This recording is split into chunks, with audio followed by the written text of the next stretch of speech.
All right, everybody, welcome to another week of the Safety Extreme podcast here on Game Wisdom. I am, of course, Josh Beiser. This is our weekly show discussing game design and industry topics with my co-host, owner and designer at Nexus Games, Sharky. Hello.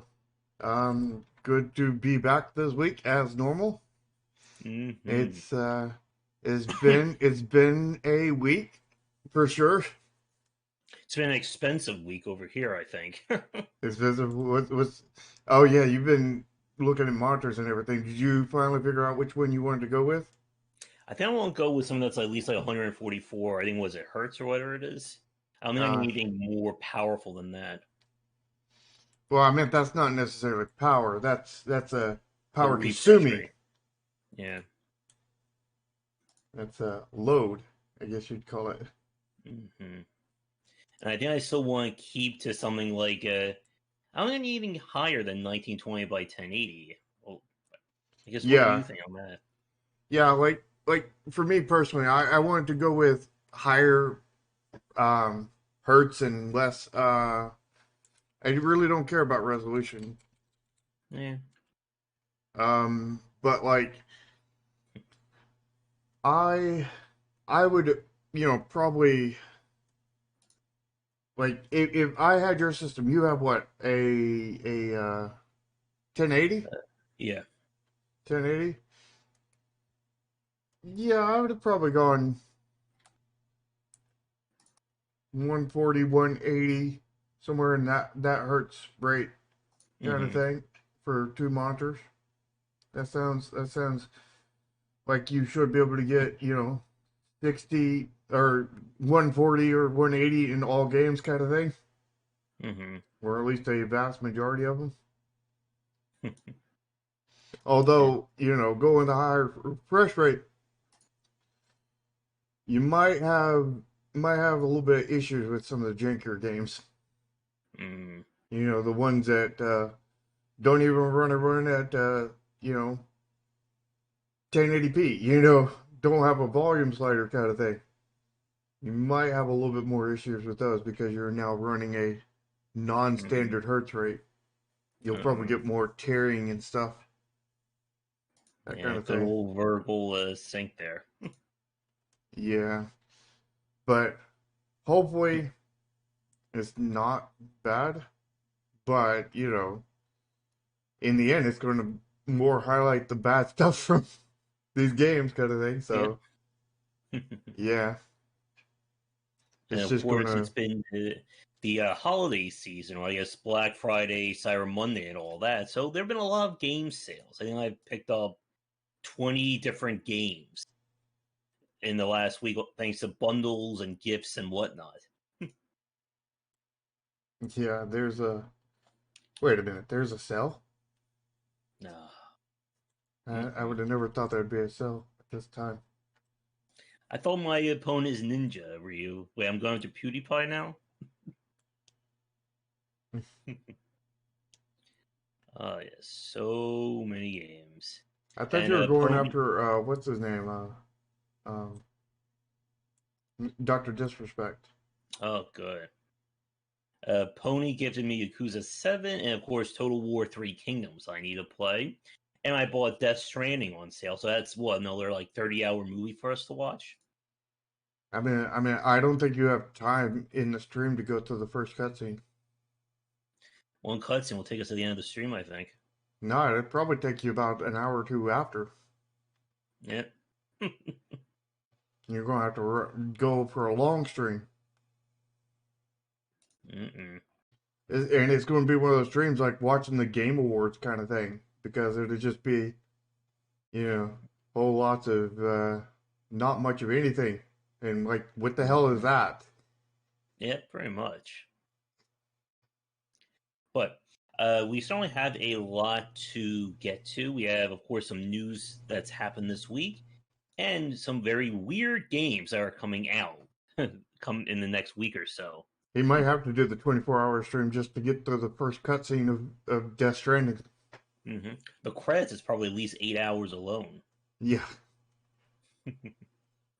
So I guess to get things started with, how is everything going with you and Project Continuum or Nexus Continuum? Or Neon Continuum. There we go. Too many names to keep track of. Or Triad Continuum. Triad Continuum. What about Neon Triad? There we go. Yeah, like I think I'm finally starting to get over calling it Project Triad. Starting to, and just There you go. getting finally starting to get into calling it Neon Continuum. And now here you go. Mm-hmm. You're going to drag me right back down that hole that I'm trying to escape. It's like I clawed my way out of this deep, deep hole, and I'm just grasping the grass at the edge kind of thing, and then all of a sudden here comes Josh jumping on my legs and pulling me down.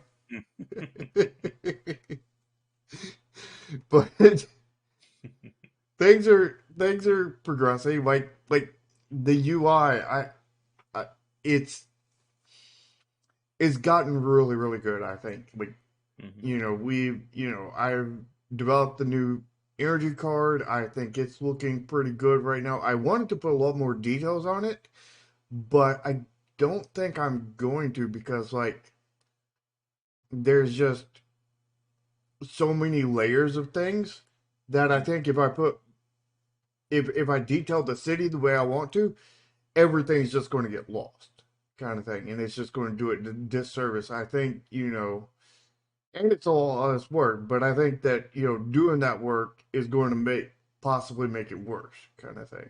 Mm-hmm. I mean, it's still not done yet, but like I think that I'm going to have to seriously consider not going all in like I wanted to. But it's looking really good. Done several tweaks to a lot of things, adjusted things, put everything together in a layout. We actually have a version that is not good looking by any means, but we actually have a version with all the assets in it, kind of thing, that is in actual engine now. Nice.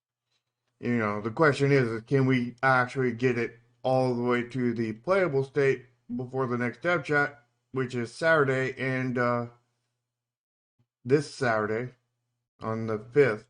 And the answer to that is probably not. But we're going to damn try. So if you want to come and play it, if it does happen to get to that point, come join the Discord. Which link is down in the description. But like lots of little things have been happening. We're not going full steam on programming yet, but hopefully today maybe we'll get that started full steam. Mm-hmm. Or should I call it full valve? There you go. But yeah, that's going good, and been playing. I wouldn't say a lot of games, but I've been playing a lot of a few games. I was Definitely. like, are you up to like 6 o'clock in the morning playing 7 Days to Die now? No, no, no, no, no. See. Yesterday was a hell of a day. Yesterday I woke up, and pretty much as soon as I woke up, we started playing 7 Days, and we played from which I think I woke up around like 11 a.m., 12 noon kind of thing, and we played all the way up until like 8 o'clock, which where we lost one of our players kind of thing, and we quit. And then after that, the other player wanted to play Ark, and was just going to play that solo, but I promised that person that I would play with them. So I was like, they were just like, I'm going to go in there and refresh my skills and whatnot. It's like, well, I need to go in there and build my skills, period. And we went in there and played. And of course, the random gen gave us the worst world we could possibly get, according to the other player kind of thing. Like we had gotten a world where it's like, okay, the dangerous stuff is on that island. We don't go over there, kind of thing. And one of the main threats over there on that island is a Spinosaurus.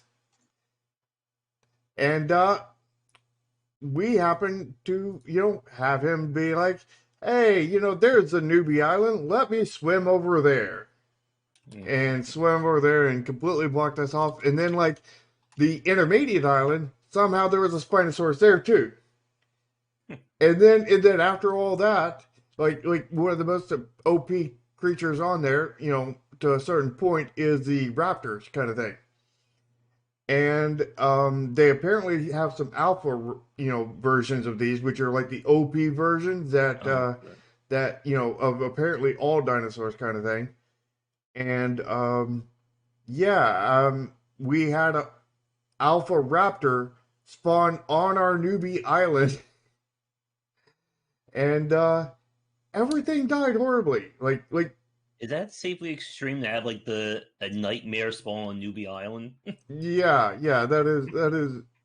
I mean, it was only like a level, I think 12, but it was a. I think the alpha ones are like the equivalent of like adding like 100 or 200 levels to it.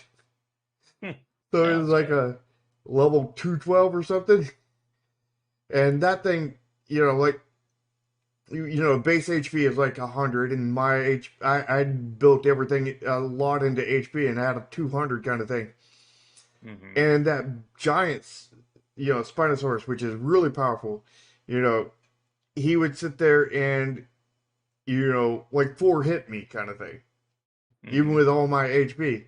But that Raptor, that level 12 Raptor that was Alpha, that thing freaking two hit me, and it would two hit me like I would attack it if I could get in the range. But like, let's say that I would attack it and turn to run away, right? Hmm. Well, I would attack it before I completely turned. I already got one hit, and then I take two steps forward, second hit, and I'm dead. Yeah, sounds about right for these kinds of games when you get the high level guy. Yeah, it was it was really really broken. But besides that, I actually had quite a bit of fun. Which I really bounced off of Arc originally, but it Hmm. was pretty fun this time. All right. Let's see. So, in terms of game news this week, there's a few, I think, noticeable stories. And let's start with the one that you brought up about Cave Story. Hmm. So, what's happening with the Cave Story developer and Nicalis? Well, nothing specifically with the developer that I've heard of, anyway. But basically, there's a whole mess right now with Cave Story and who potentially owns the rights to it and whatnot. And that's been going on for a while. Josh would probably be better explaining that. You want to go for that? Well, I don't know too much about it, other than I remember hearing that the publisher of Cave Story, or at least the kind of the up to date version of it, was Nicalis. And I think due to some kind of legal loopholes and whatnot, they ended up basically taking ownership of the game from the original developer and basically cutting him out of all the proceeds of the sales. And it basically gave Nicalis a very bad name. And it makes a lot of people still wonder why, like Evan McMillan, worked with them so much on the buying of Isaac reboots and expansions.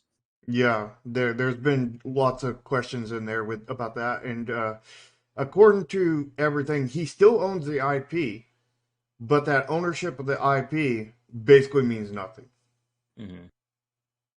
So he's owner in theory of the IP, not in practice, kind of thing. It seems like, or maybe he owns just enough to stop them from making a sequel or something along that lines. I don't know what it is, but right now the latest controversy is now that the original Cape Stories was originally a freeware kind of thing Hmm. because that predated like basically Steam essentially, or at least Steam opening to indies in any way.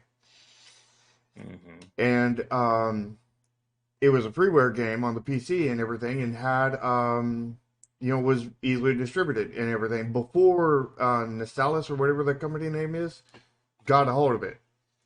And Hmm. now Nistalis is DMCAing everybody Hmm.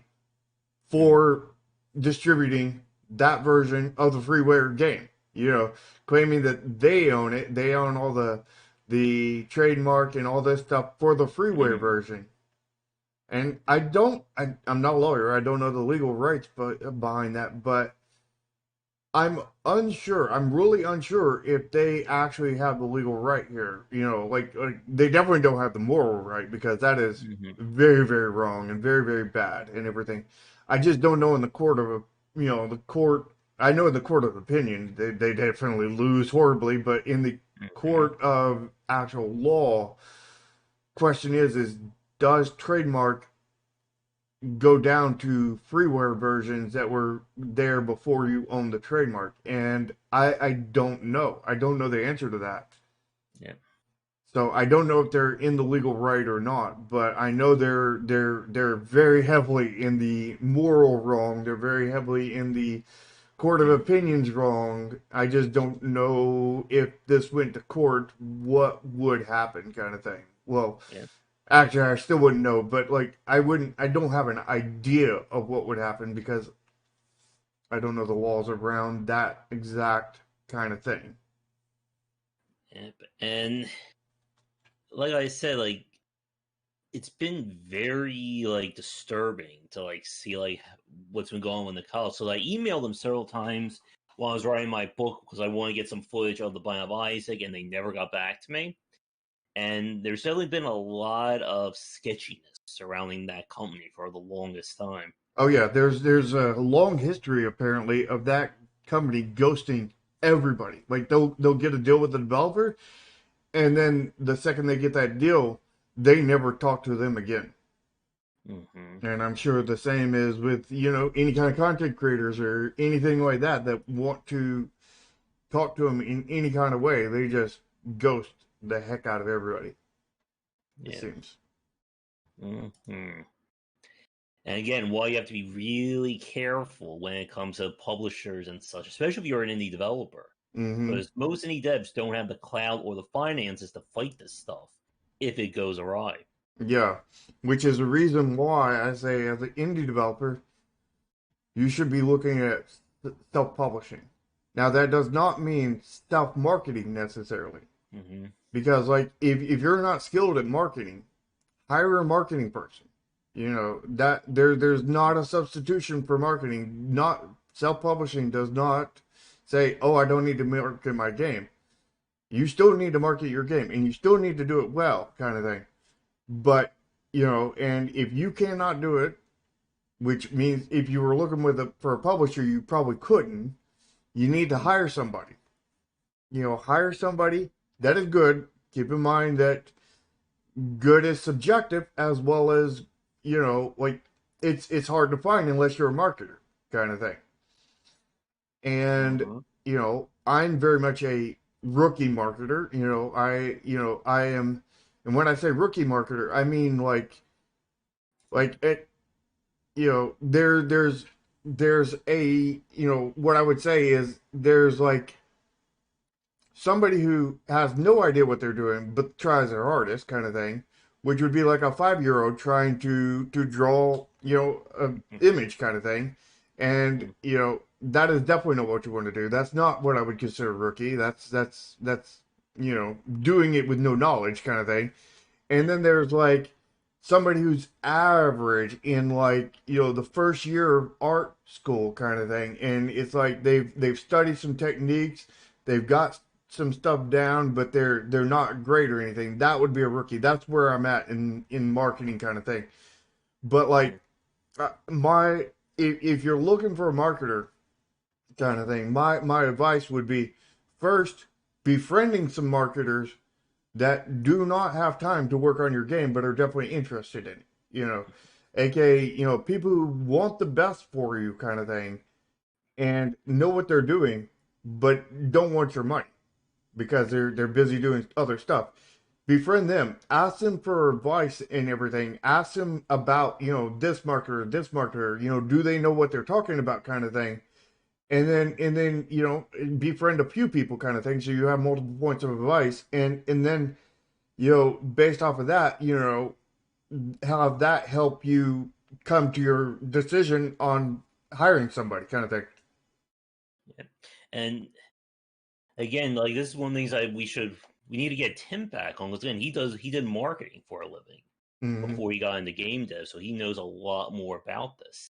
And I'm working on a post for this week talking about essentially the three things you need to have as a developer if you want to succeed. And one of them is you got to know about marketing or have somebody who has marketing, in your corner. Because, like you said, if you don't know this stuff, and we've seen this many times before, you can have an amazing game and nobody ever hears of it. Yeah, Or, you run into something like with Among Us that, it was a decent game, but it took 2 years for people to actually notice that this game was out. yeah, And that's not good. yeah. Not good on so many levels. Um, somebody, I was talking to a while back, not a while back, a few days ago, was saying that they feel like art is part of marketing, and for a certain point, I would agree with them, but at the same time, I would disagree, kind of thing. It's part of it, but like you need to have art in order to show people. But the skills of marketing, I think, would be different than the skills that go into art, just like the skills that go into programming and design. Yeah, I would consider art not part of marketing, but rather a prerequisite, Hmm. for your game, kind of thing. Like it's like you have to have a prerequisite of, like, let's say D&D. You have to have a prerequisite of being able to know to use, I don't know, normal weapons, kind of thing, normal weapon proficiency, kind of thing, Hmm. and that which gives you the ability to use an axe, sword, all that kind of thing. Daggers, all kinds of things. And then it's a completely separate thing where you get your feat that allows you to dual wield, kind of thing. Yeah. It's like, yeah, you have to be able to use the weapons before you could even dream about dual wielding, but there's nothing about dual wielding that is part of the knowing how to use basic weapons, kind of thing. Yeah. And uh, I think we do. Excuse me. At some point, we need to think about maybe having like Tim on for one of these shows, and we just like grill him on marketing when he's not busy developing his game. Yeah, maybe you could do like another show like you do with Tomo, kind of thing. Yeah. Let's see. Another bit of news this week. The Marvel's Avengers game has failed to meet the Square Enix sales targets, which I know that comes as a complete shock to everyone watching this right now. Are you surprised, Shark? Honestly, yes, because like I expected that thing to, succeed, even though it is a complete pile of crap. Hmm. Like a lot of AAA games do, like most EA games do. Like they're horrible pieces of crap, but yet they succeed wildly, kind of thing. They Yeah. make billions and billions of dollars, kind of thing. But like which calls into question: are consumers starting to be aware of shitty games and avoid them, or Maybe. is this just a kind of lucky fluke in that kind of thing?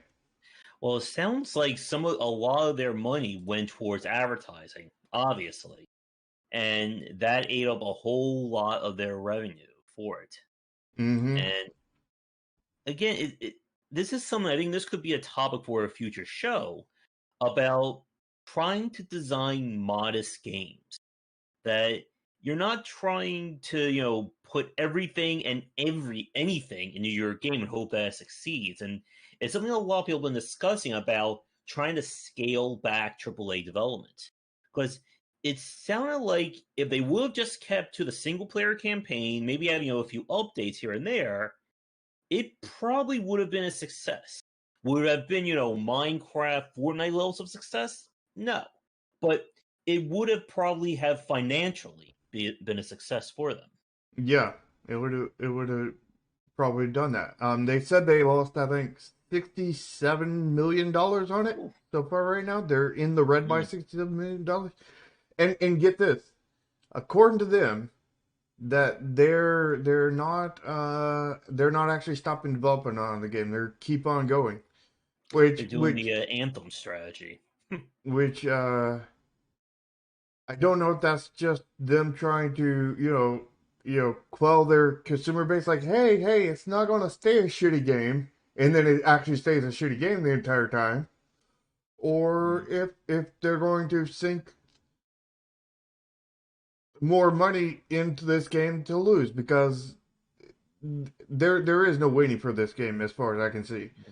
Like they I will think have to this. basically gut the entire thing and make a new game basically out of the parts of it rather than, improving this game. I'm gonna say something very mean, but I kind of wish that No Man's Sky didn't turn out well in the end, because I think it kind of justified that kind of long-term development behavior for a lot of developers. I don't honestly think that's mean. Like a lot of people aren't going to like it.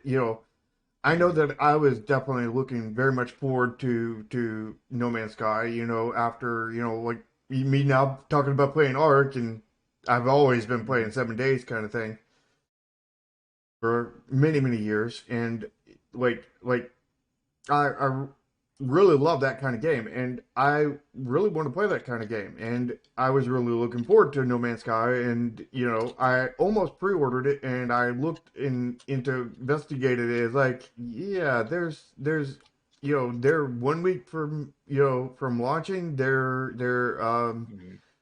There's this thing has been out and around for like 2 3 years kind of thing in the news, and Mhm. yet all I see is the exact same one video everywhere. There's nothing else. It's like this is seeming like a scam right here. Mhm. This is questionable. I'm gonna not pre-order and And wait I and think you see. dodged a bullet there. Yeah, I definitely dodged a bullet.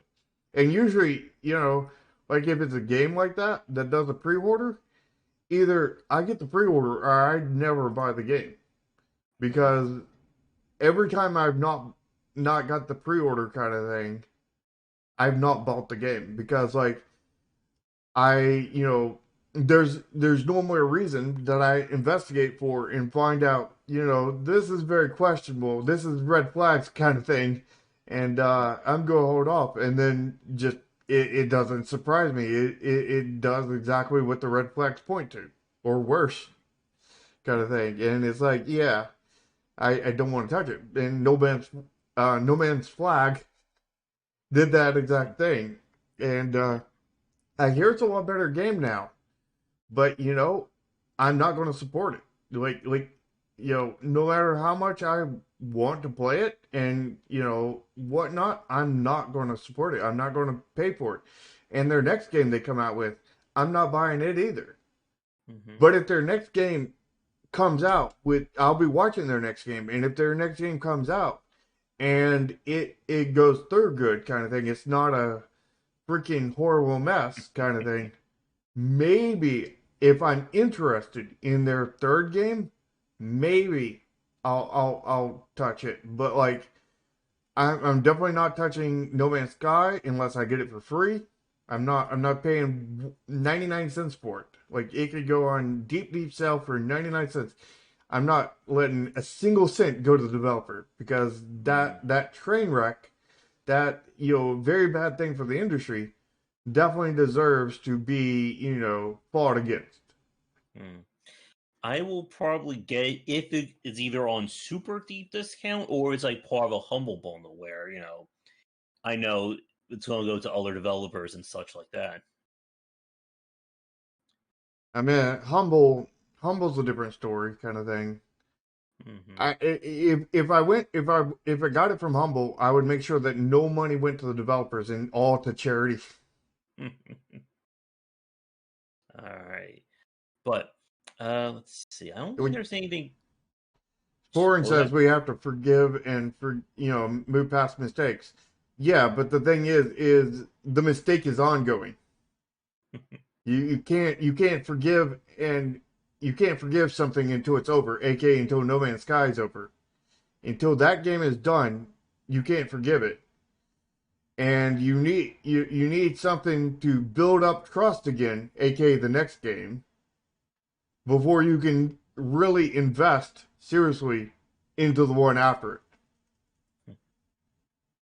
You can't just,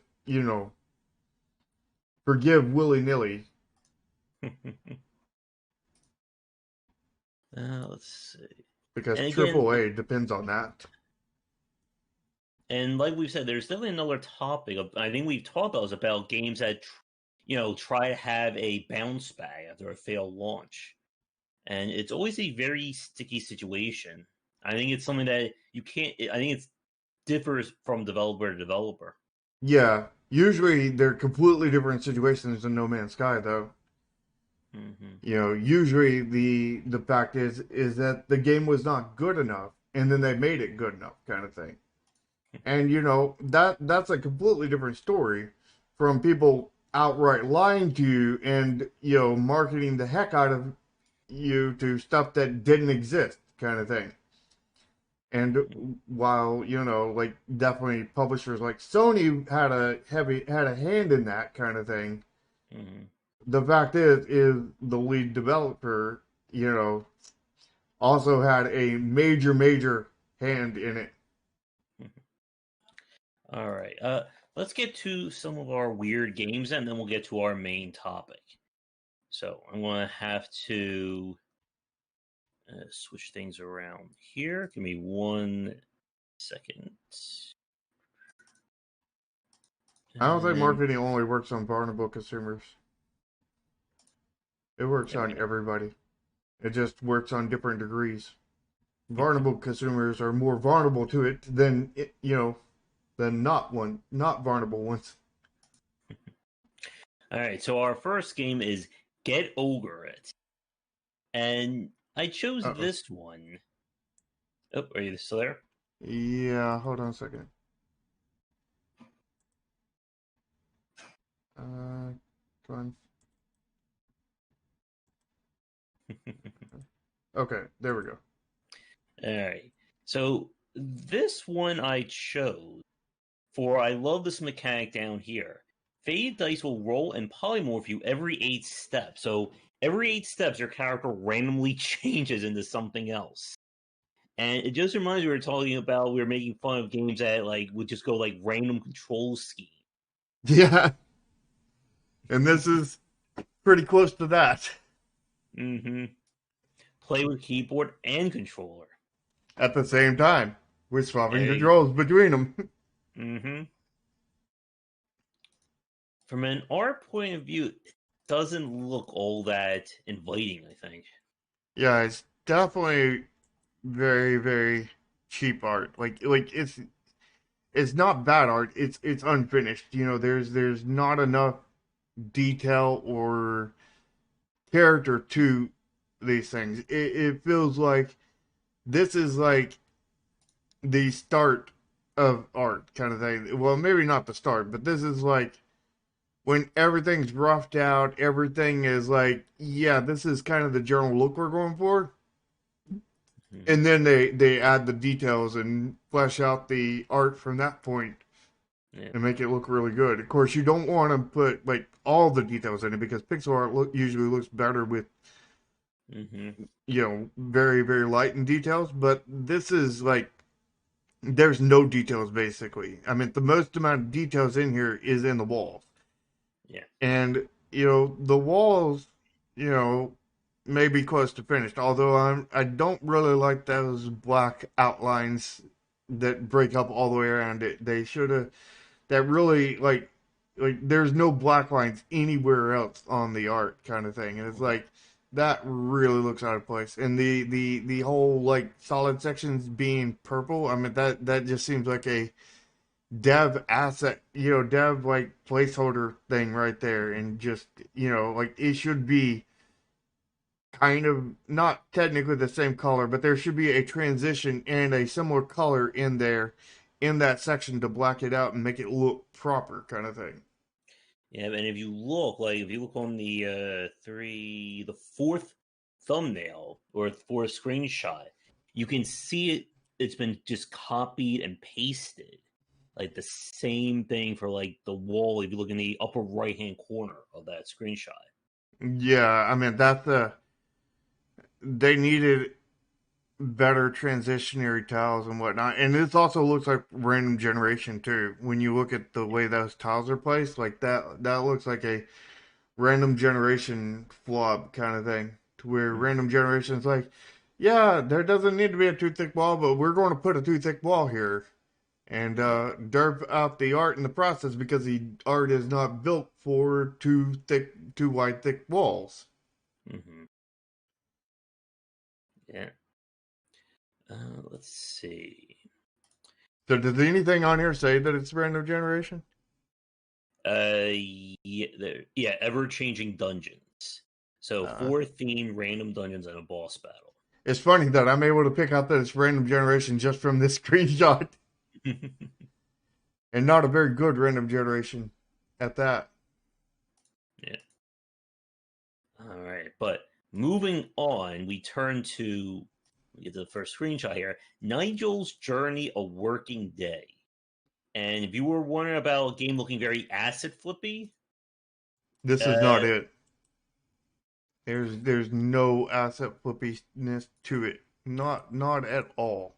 hmm all those enemy soldiers that are dead, they all are unique individuals. Yeah, and like look at that one guy in the front in the first screenshot. Look at Mhm. his posture and everything. He looks like he's, like he's embracing the sun, as he's out there sunbathing. He's like pushing himself up on his back arms, arching his back, and kicking his head back. He's just like, oh, shine on me, the rays of God or whatever. hmm He's really embracing the sun. And if you go from the first screenshot to the fourth, it looks almost like completely different assets used for those backgrounds. Oh yeah, that's looking very Fortnite-y. hmm And more dead bodies. I don't know why this game just keeps showing dead bodies all over the place. Probably because the whole gameplay play loop is a very generic first person shooter with let's just spawn, it's not hard enough because all the enemies are derpy and have like shitty AI, so let's just spawn in a ton of them and just have them just, rush at them kind of thing. And then you just have to completely mow them all down kind of thing because that's the only way there's any kind of difficulty or any semblance of fun to the most simple of individuals. And I like office buildings are a lot like labyrinths. Well, that is true. Have you ever those some of those office designs can just be like a giant maze, right? Yeah, yeah, like they were made to be put in games. hmm For newbies and advanced gamers. Oh, and there's impossible mode. Is impossible mode possible? No, it's not possible. Uh, Strong points, numerous villains, warlike ambience, and a wide range of weapons. They say this game is for newbie and advanced because it has difficulty levels. hmm Yeah, Yeah, those levels make everything accessible. yeah. I don't think it works that way.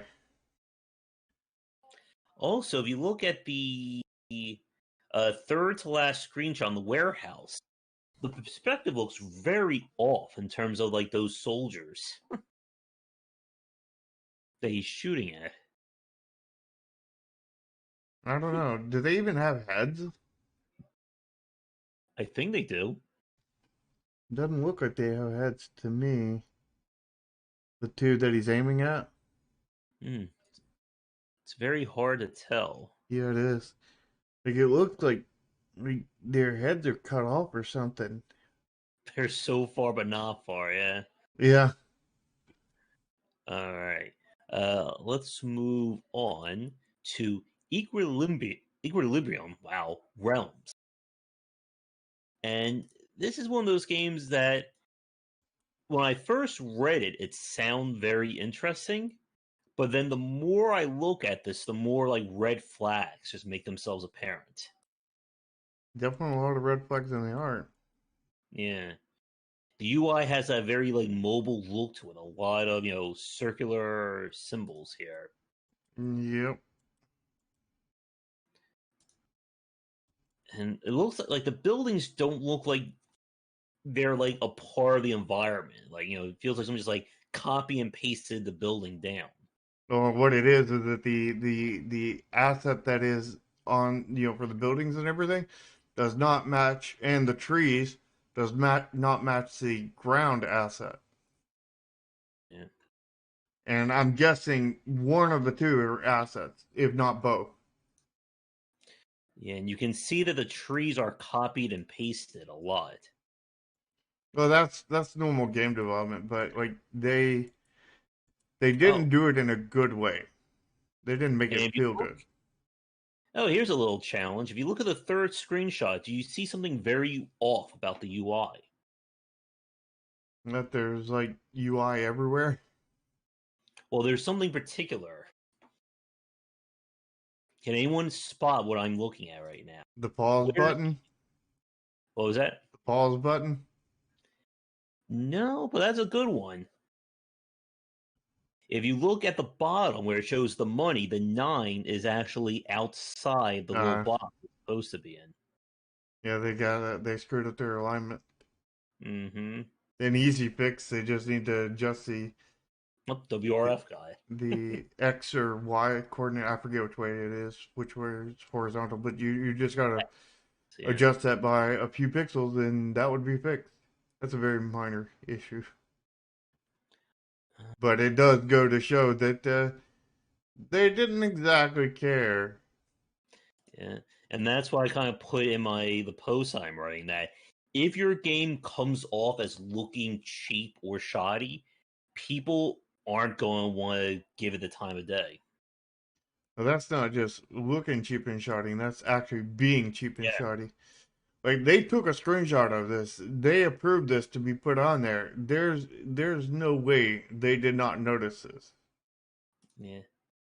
Here's a question, like from like setting up like the angles or like just the UI, where it shows year at the top right. Shouldn't Which that year screenshot? be like a little bit more to the right? Which screenshot? Uh, look at the fourth or third one where it says like year 52, year 53. Like, shouldn't that box be moved a little bit right to align with the rest of the icons? Um, yeah. Like it would be nice if it did. Yeah, like that's just like sticking out to me. Yeah. Yeah, Although you still want to leave that space there on the outside. yeah, Actually, what I would probably do is move everything else inward hmm rather than move that outwards. yeah, But maybe moving that outwards would be fine. But the fact is there's a inconsistency in the style of the UI because like you have like the two pieces of wood here for the year and the money kind of thing, and then you have these weird circles that like just like why, and then you hmm have this weird square with like four different triangle things put on it with a bunch of little circles out here. It's like this is like feels like from three different games right here, and then you have the circle over here on the where the book is, which doesn't match the other circles, kind of thing. Like this feels like one, two, three, four games worth of assets, and then you look at the pause and you yeah, zoom know out. zoom in and zoom out. That looks like it's from another game. So that's like one, two, three, four, five or six games that it looks like Mm, they got that UI out of. And then like if you look at the crops and everything, that looks out of a different game too. You've got to have visual consistency, and they don't have consistency anywhere. And I'm pretty sure that they heavily used assets. And mm, this is the reason why I say there's nothing wrong with using assets, but at the same time, everything has to be consistent. Which to get yeah, everything consistent, you still have to hire an artist to make a pass over the assets to get them, in a consistent form. But by the time you do that, it's almost better if you just hired the artist to mm, make assets from scratch. yeah, Which, what you could do, like the better way to use assets, in my opinion, and every game is different, but like if you find a really good, very complete pack of assets that look, that fit your game perfectly and look really good kind of thing, get that and then hire an artist to do everything else on top of that kind of thing. So mm, you're not just combining a bunch of assets pack. You're getting one asset pack that you may not even need to touch, kind of thing. And then you're just having other art added to that asset pack to complete it for your particular game. And maybe they need to do little tweaks here and there to that, but it is very, very minor, and you'll save a lot of work that way. A lot of hiring your artist, and a lot of effort and cost, kind of thing. As long as that, because the asset packs are known for saving money, but if you got to hire an artist to go Yep. over and do a pass over every single asset, kind of thing, then you're paying for every single asset again, kind of thing. And by that point, it's probably just as costly as just having them do it all from scratch. And it's a lesser product. Yep. Yeah. And yeah, like to Honest Rogue's comment there, yeah, like you can, and like to what Shark says, like you can start with assets. Like there's nothing wrong with that, but you have to make sure they all fit together, and also touch them up to make sure that they represent what your game is supposed to be. There are far too many examples of developers who will just copy and paste assets, and even if it looks like it makes sense, it still gives off that very cheap vibe. Like somebody's trying to do like a recreation or a what's that term? A reenactment of a place, and they use like the cheapest, worst-looking parts for it. Mm-hmm. Because the main thing that makes games look good is consistency. Yeah. Like if you take and look at any of Oxygen Not Included sprites alone, it doesn't look very good. It does not look very good. But when they all get put together, though, they look great. All right. Moving on, we turn to Chronos Before the Ashes. Now, this is not an indie developer. If you look over here, it's being published by THQ Nordic and Gunfire Games. And I believe Gunfire were the makers of Remnant from the Ashes. So this game has some money and, at this point, I think some pedigree behind it. Because Remnant, I think, turned out better than a lot of people expected. Hey, Eric. Like, speaking about Remnant, Eric comes on. Because we played that together. You summoned him. Yeah. Just like we mentioned visual novel, we summoned Draken. Yeah. This one, it feels like they are putting a very big bet on their unique mechanic. And I think it's going to live or die based off of it. So the twist of this one is that this looks like it's a traditional Souls-like, or heavy focus on combat. I like this gif of the character, going in there for the swing and hitting the sky, because you can just see, how we were talking about how much animation can matter. Like you can just see him putting the heft behind that swing. Yeah, and that's very, very hard to do. A lot of that actually done through keyframes. Where you hang on keyframes longer, and that's definitely something I've learned since doing my last game, kind of thing, because I definitely did not do that, at least not to that extent. And yeah, it does have pretty dang solid animation there. I could check that one out, Eric, if you have a spare key. So the unique mechanic of this one, and I think this is going, like I said, make or break this game, is the aging mechanic. So every time the player dies, their character grows older. So when they hit certain, I'm assuming certain age milestones, their character is going to change. So when you're younger, you're a lot faster. When you're older, you're going to be slower, but it looks like you'll be using more magic. And I think that's a very risky prospect. Like we've said, you gotta be really careful when you put like a punishment or a mechanic when the player fails like that. Mm-hmm. Which is one Oh, place where rogues definitely excel, because they're able to not do punishment mechanics, but rather bonus mechanics. They really like give you more stuff. Also, I just want to say something. The little wizard guy in this GIF, That looks very much like one of the enemies from Remnant. Like one of the elite enemies had like a cloth over his head. I just wonder if they kind of took that character and like retouched it and changed it around for this game. Probably. Yeah. So I mean, When I looked at the screenshots, like the first one, like I don't really care for it. The second one, I really don't care for it. Third one, I really don't care for it. But the fourth one, I think that's a really pretty art right there.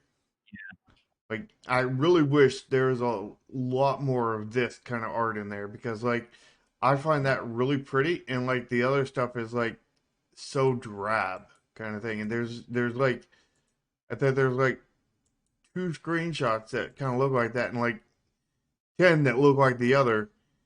And I just like I mhm. really wish there was more of this and less of the other.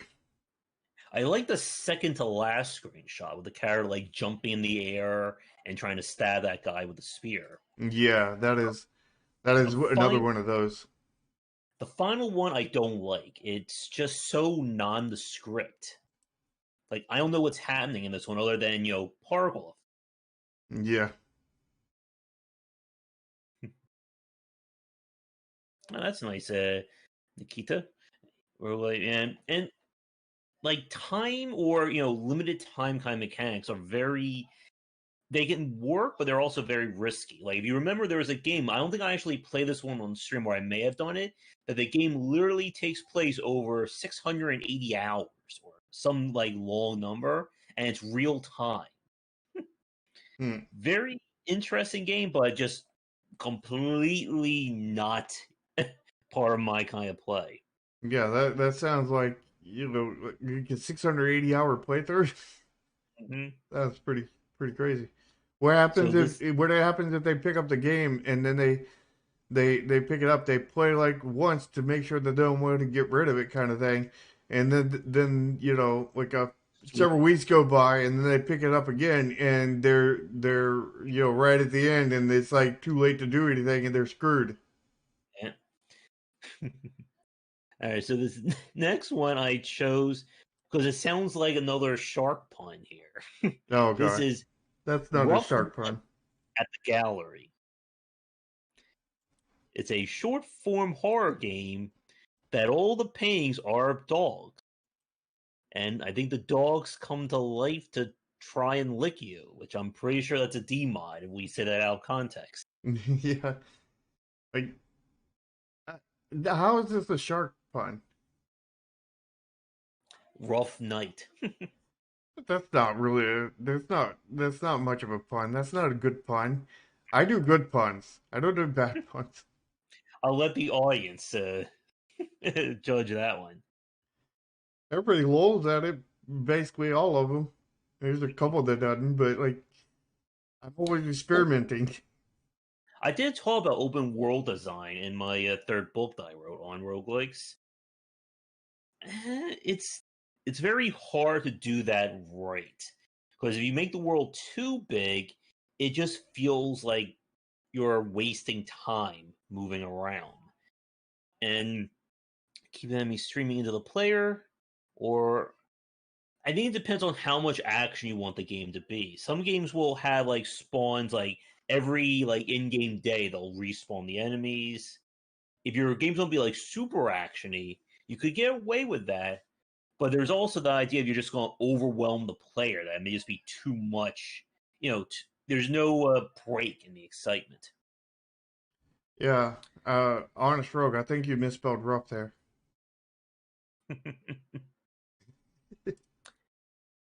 I mean, you want to look at paintings like American Dogthic, Picasso, Pulp Before Mirror. The gallery has something for everyone except cats. So if you're a cat lover, this is not the game for you. The doggo Lisa. Mhm. Now, here's my one little bit of a problem here. There's no screenshots of what these ghost dogs look like. Are they going to be very cute or are they going to be nightmare inducing or both? Or are they even going to show up? Yeah. Is it just going to Haunted. be one of those things where, you hear the noise and whatnot, you're running and everything, and next thing you know, you just see, blackness come in front of your eyes, and then you're dead. Because this uh, does seem very cheap and aesthetic yeah. with All no right. effort kind of thing. So this next game is one that both Shark and I chose, and that is because it's hot. Why pizza? And this is exactly the reason why we chose it, because it's hot. And why Hmm. pizza?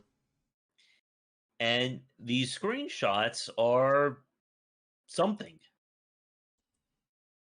That cat with the stretched out neck is gonna haunt my dreams, I think, tonight.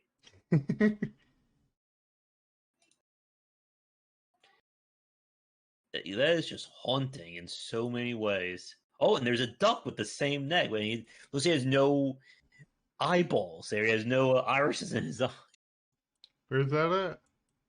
The third, or no, the fourth to last screenshot. And this banana in the Oh, third to last screenshot is just staring into my soul right now. the banana. Martial Act. Why does this developer sound familiar? Did they do any? Oh, they did Bloody Trains, of course. Was that The a other bloody mess? game. Was Bloody Train a bloody mess? Mm-hmm. Oh my goodness. So we have another bloody mess here then. Hmm. So About you this want to game. request a key to see this bloody mess? All shops are dead. All stuff delivers through delivery service. You are one of delivery guys working at pizzeria, and you need to hurry because pizza can get cold. Because it's hot. Wait.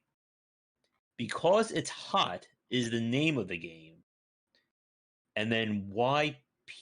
Wait. Now I'm confused. Because up here it says which list why pizza, but down here it says because it's hot is the name. Or maybe it's just two names. Mm. Not simply extreme, but extremely extreme. You have to deliver pizza, get your payment, survive this day. If you have not enough money, you'll lose your house, food, and life. So be careful and work hard. Go through puzzle and platformer mechanics. You know what I feel like? Mm-hmm. Like one, like is a team of two developers kind of thing. And like one person's like, I think the name of our game should be Why Pizza, and the other one's like, no, no, I think the name should be Why Is It Hot because it's hot kind of thing. And then they're sitting there arguing about it, and then one of their friends comes in just to shut them up. Why don't you just take both names and run them at the same time and just end it. Shut up. I'm tired of hearing you. Just do it and shut up. And then okay, we'll do that. And they named it that. Mm-hmm. And then there was an argument about which one's first. And then that same third person comes in and he's like, "Would you shut up already? We'll roll a dice, flip a coin, and whoever gets it, we'll let them be their name first." Mm-hmm. That's what it. That's the kind of scenario I see coming behind this. Oh my goodness. Yeah, I mean, like it looks very clean. Like the forum's comment about the art is not bad, but it's just assaulting your eyes with way too much stuff. Yeah. Like if you look at the third to last screenshot, oh, I'm sorry, fourth to last, we Mm. have creepy duck, we have clouds, we have a moon, we have an eyeball for some reason.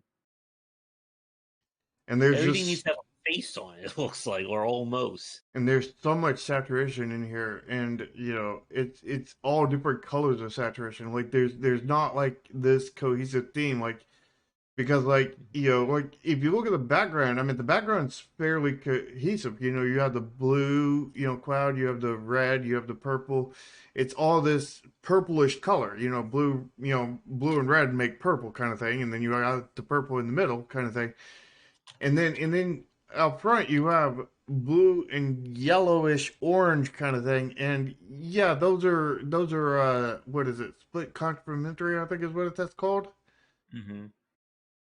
Which would be good, but you're running I think it's called triadic or something with the blue blue, red, and purple kind of thing, and you're running them on top of each other and they're clashing against each other at the same time.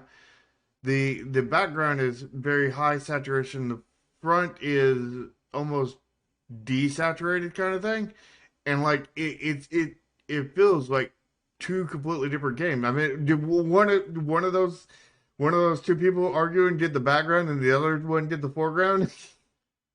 There you go. That's how you should design your game. Like each person does a different part of the art, and they never talk to each other at all.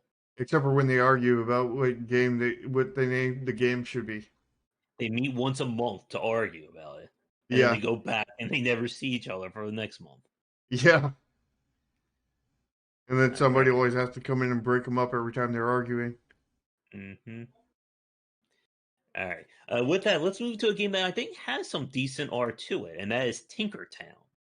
I think we may have looked at this game before because it sounds very familiar. Yeah, I think didn't you play this during the one of the demos things? Don't think I did. I could have swore you did. Tinkertown. Is there a demo? No, there's not one on the store page. Because it sounds very familiar here.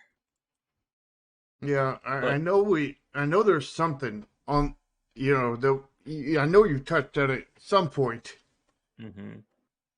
and probably on the channel someplace, Yeah. or I maybe it like was the art somebody of this. I posted think it in looks. Discord or something. I think this one looks good. It reminds me a little bit of that Octopath Traveler, just in terms of like how everything's kind of like like propping up almost. Yeah, that's because I believe this is 2.5D. Yeah. I'm pretty sure that's actual 3D. Everything is actually 3D kind of thing, like the ground and everything, but it's covered in 2D.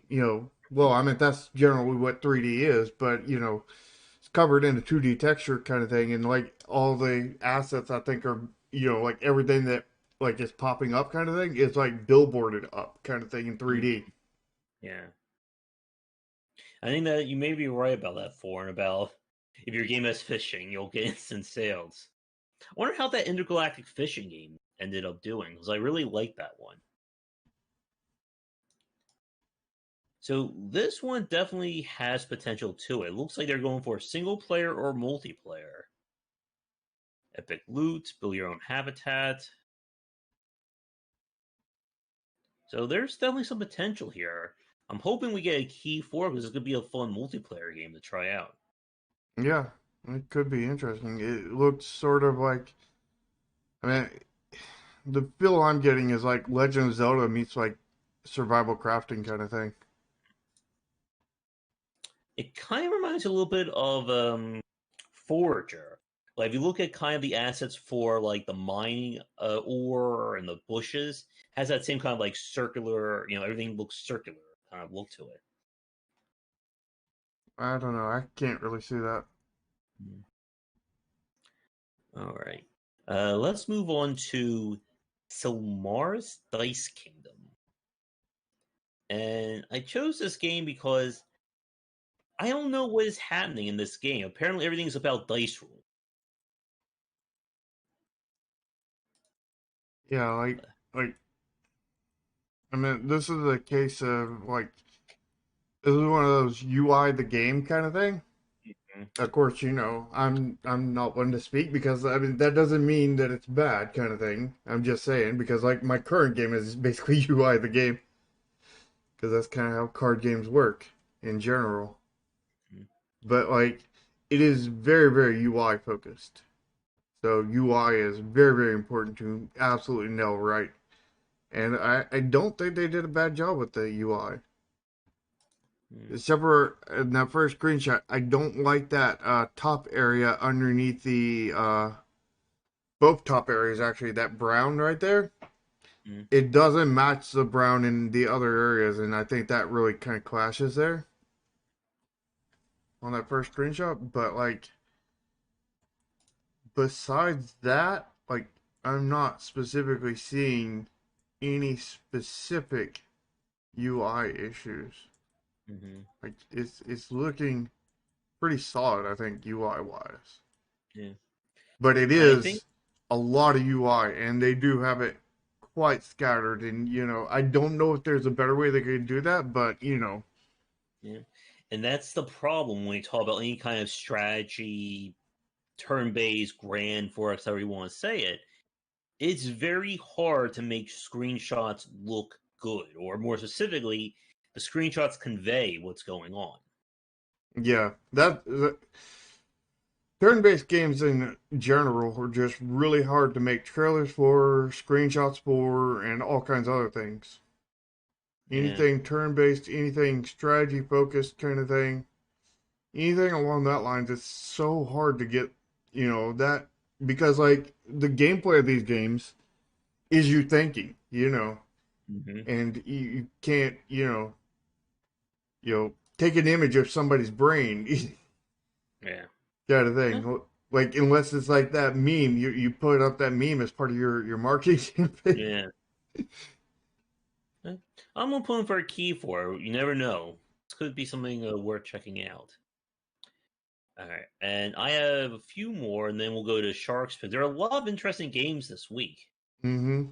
and the next one is Shadow Empire, and I chose this one due to the pedigree of the publisher. That's Slytherin, and they are very well known in the war game kind of like forex market, and this They're sounds they're like. pretty well known in Harry Potter too. eh. It sounds like this could be an amazing game, but in the same vein, it sounds like one of those games that most people will never figure out how to play this game. Like it seems like it's gonna be very complicated.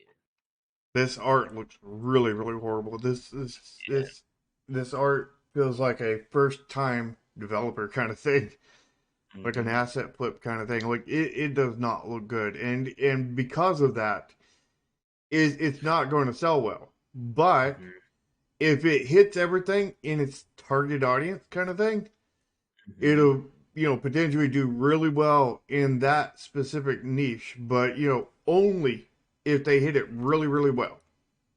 Yeah, and that's kind of been one of the struggles of the whole forex and grand strategy war game kind of market. That they are incredibly deep games that are aimed at like one of the most nichiest of niche bases. Yeah, Yeah. and the fact is that they put the sub very crappy art in here, definitely turns off anybody from getting into the genre that wasn't already in the genre. Mm-hmm. Among the onboarding and tons of other issues, I'm pretty sure, Yeah. because most of these games have onboarding issues. Yeah. Like if you look at the seventh screenshot where it shows cabinet overview, like the models for those characters look very low quality.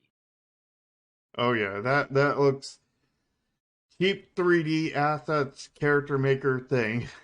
Just we Mm-hmm. took a screenshot of this cheap 3D character creator thing. Mm-hmm. So I mean, again, it looks like it's going to be an incredibly deep game that most people watching this will probably never figure. I know I would never figure out how to play this game. You kind of like how the first image on their screen on their store page looks absolutely nothing like anything in the game.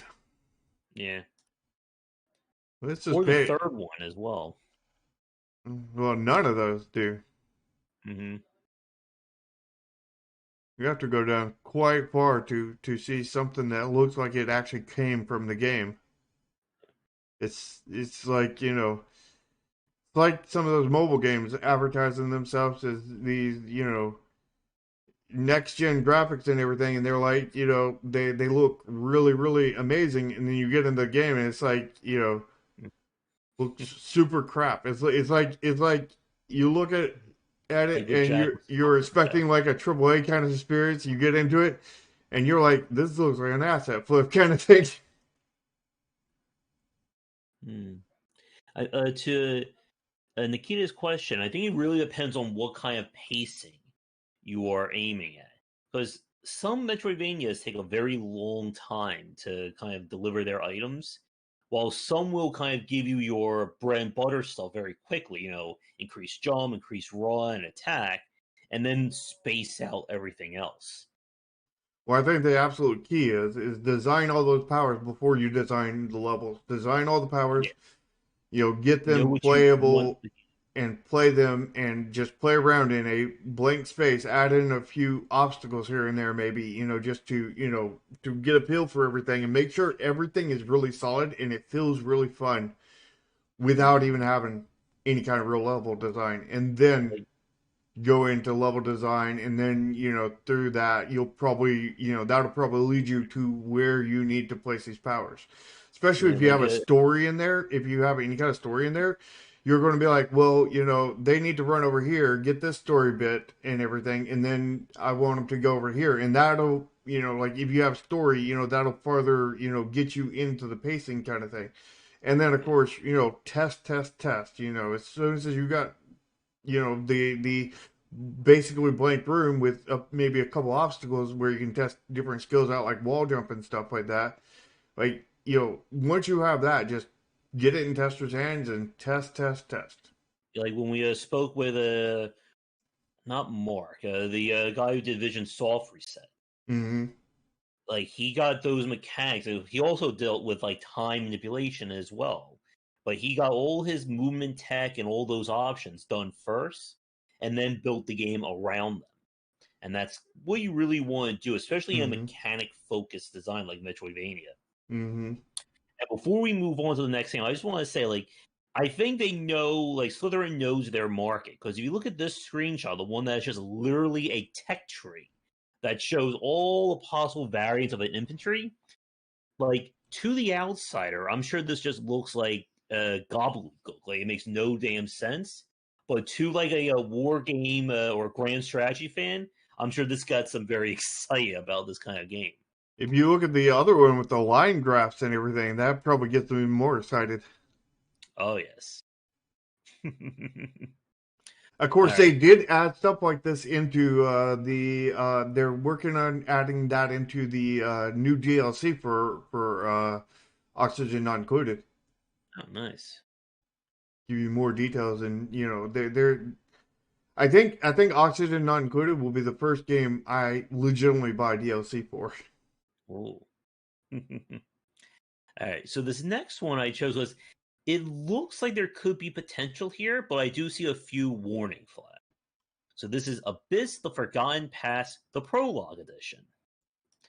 The pixel art, it looks decent to me. What do you think? Like the, I think the house is too small and generic looking style wise, but the art is good. Like the design of the house isn't good, but the art for the house is good.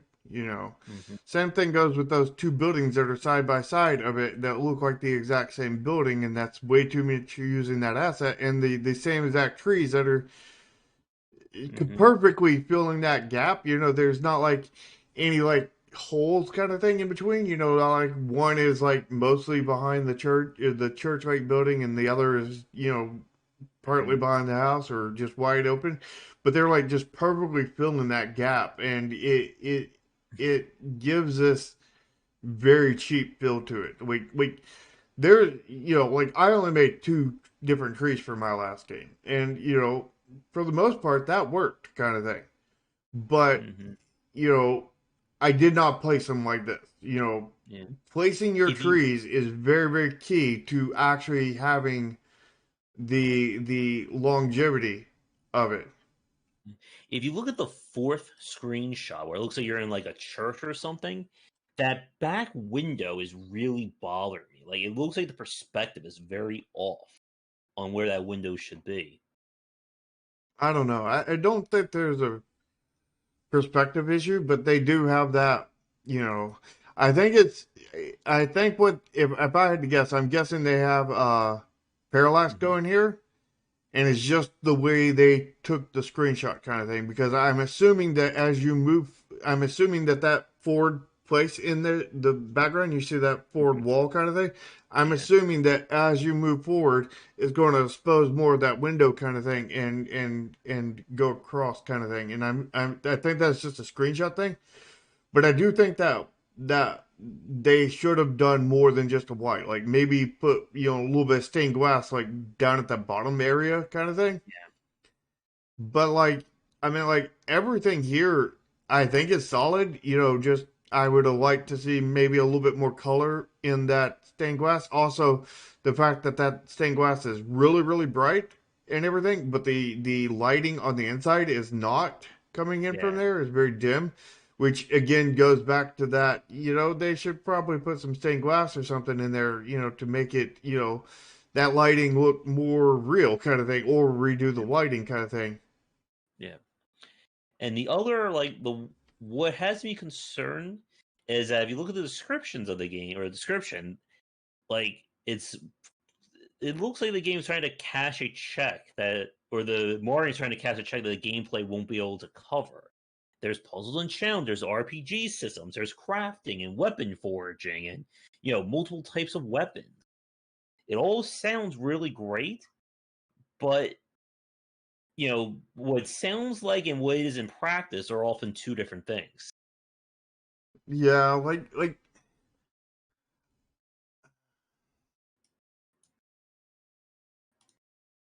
I Mm. want to say that I think this one can pull it off, but like mm, it's questionable. Like I know CDOC has been, CDOC LLC has been publishing a lot of games recently. That's the publisher of this game. And I think One Way Games is another one that's made a lot of games and published through CDOC. Hmm. And they've published a lot of games, and that's I don't think they put a lot of time into it. Yeah. And if you look at the like world map looking one, it looks like a different game. It looks like Yep. an asset pack. As a matter of fact, I'm pretty sure I've seen those houses as an asset part pack. Yeah. And that Hmm. that light poster, whatever that is, definitely stands way out. Yeah. Hmm. And so does the UI numbers with the 4 or 5. Oh, that looks absolutely horrid. Hmm. And Yeah. all the saturation there, but yet it's still blending into the grass with the 4 kind of thing.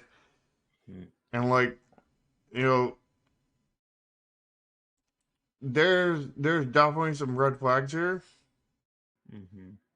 The fact that I know that I don't know the developer, but the fact that I know that that developer has, released I think like I don't know, like 4 or 5 games this year, I think we've looked at from them. Yeah. Just sits there and tells me that they did not spend but maybe a few months working on this game, 2, 3 months kind of thing. Which says that while like parts of it does have pretty good art and parts of it don't, like the fact that they have all these systems in here, it just really like screams that those systems are going to be pretty hollow, kind of thing. All I right. mean, this has potential to be a really great game, but I don't think they put in the time and whatnot. And the fact that it's prologue, Hmm. that's just another red flag. All right. Let's get through these remaining games a little bit quicker because I know we still have our main topic to get to. So the next one is there's another Drawn to Life game which I find very interesting because I haven't heard too much from that series in a while. But what has me very concerned, if we scroll down here, it says it's been brought out by many of the original developers. So it doesn't seem like it's made by the same company. Yeah, which probably like an issue with I don't know, publishing and whatnot, Hmm. or A maybe series, just something happened with the original studio. hmm Yeah, the series has always been interesting, but I just never really got, no pun intended, drawn to You know you intended that pun. Don't deny it. it. You pun All right, denier. all right. So let's get to Sharks picks. So you chose the DLC. Well, the full game is Mrs. Santa's Gift Hunt, and I'm But afraid to click on this. you gotta love that you get a second hairstyle. You can do long or classic Mm, short. That's yeah, a really good DLC right there, right? sure that's worth $30. At least $30. See, You know, so Mrs. like I looked at this original, I was like, wait a minute, so they're giving you a Santa DLC? And it's like, wait a minute, no, it is a Santa game to begin with. They're just giving you a hairstyle variant. It's like, wait a minute, that's even worse than a Santa variant. If you go to the main game, it says this game was originally made in 1 month for a contest and won the shared first place in the contest due to the aesthetic and the overall feel of Christmas. This is the vastly improved version. It's a collectathon. That's Oh no my. red flags are there. And this looks very much like an RPG Maker game.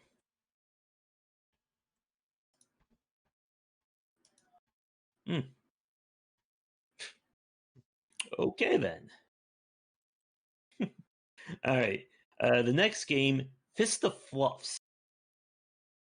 Yeah, this one, you know, we already had a game for dog people. Now we got a game for cat people here. Yeah.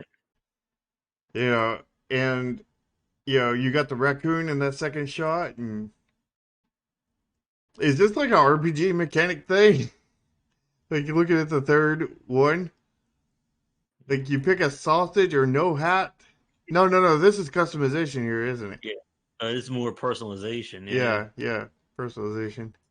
I like the one that says like time remaining, and like I cannot tell what like is going with all that text on the screen. Apparently, one of the cat's name is Garfy. Garfy, and apparently he's got nearly $200. Man, that cat is rich. Man, He's a fat cat. Do you know how much catnip you can buy for nearly $200? Also, what are they getting money for? Destroying shit? What is this what was it? I am Toast where you went around destroying Yeah, things? Is this you're I trying am Toast multiplayer with cats? to. I am cat. I am cats. I think that like the give of the cat just like swatting everything. Hmm. Look at the next to What? the last screenshot where the cat is wearing the that I forget the name of that hat, the French one. Right? Yeah. And the other one's wearing a monocle. The other Yeah. one's wearing a skip bucket. And it's a sports game. All right. So the next one, Day of Vaccination. I saw this one while I was looking at it, and oh my goodness. You love these screenshots. Yeah, I really do. Like, Oh, and the story. Oh, it's a roguelite. what is a rogue? Mm-hmm. I like the features, dynamic camera, advanced fart physic. Just one physic, not you have to pay for the rest. Yeah, Mm. dynamic sound. Random item spawn, random enemy spawn. Because random makes things better, right? Mm-hmm. 100% of the time. All Team right, achievements. That's there a you real go. feature. Mm. This doesn't look asset flippy, does it? You know, I mean, like honestly, it's when you read the features, it sounds more assety flippery than the screenshots too. Mm-hmm. All right, and then our last game, Prehistoric Hunt. And why did you choose this one besides, I guess, Dino Hunting? Well, I mean, last night was the first time I played Ark. First time I played it since like 2015 or so when I originally bought it and returned it because I had bounced off of that game and given it a second chance. And this looks very much like Ark, but worse. Hmm. That's always a good marketing point right there. Yeah, this was like the asset flip version of Ark. Mm. That's what it looks like. It looks Dinosaur. like, hey, this is exactly Ark, but worse, with worse art and all asset flippy. Mm-hmm. And it very much feels like a developer's first game or a just a regular asset flipper doing their asset flipping What? kind of thing. It feels more Oh. like a first time developer than anything, though. Mm-hmm. I never played an Ark. I don't think I even own that one. Hmm.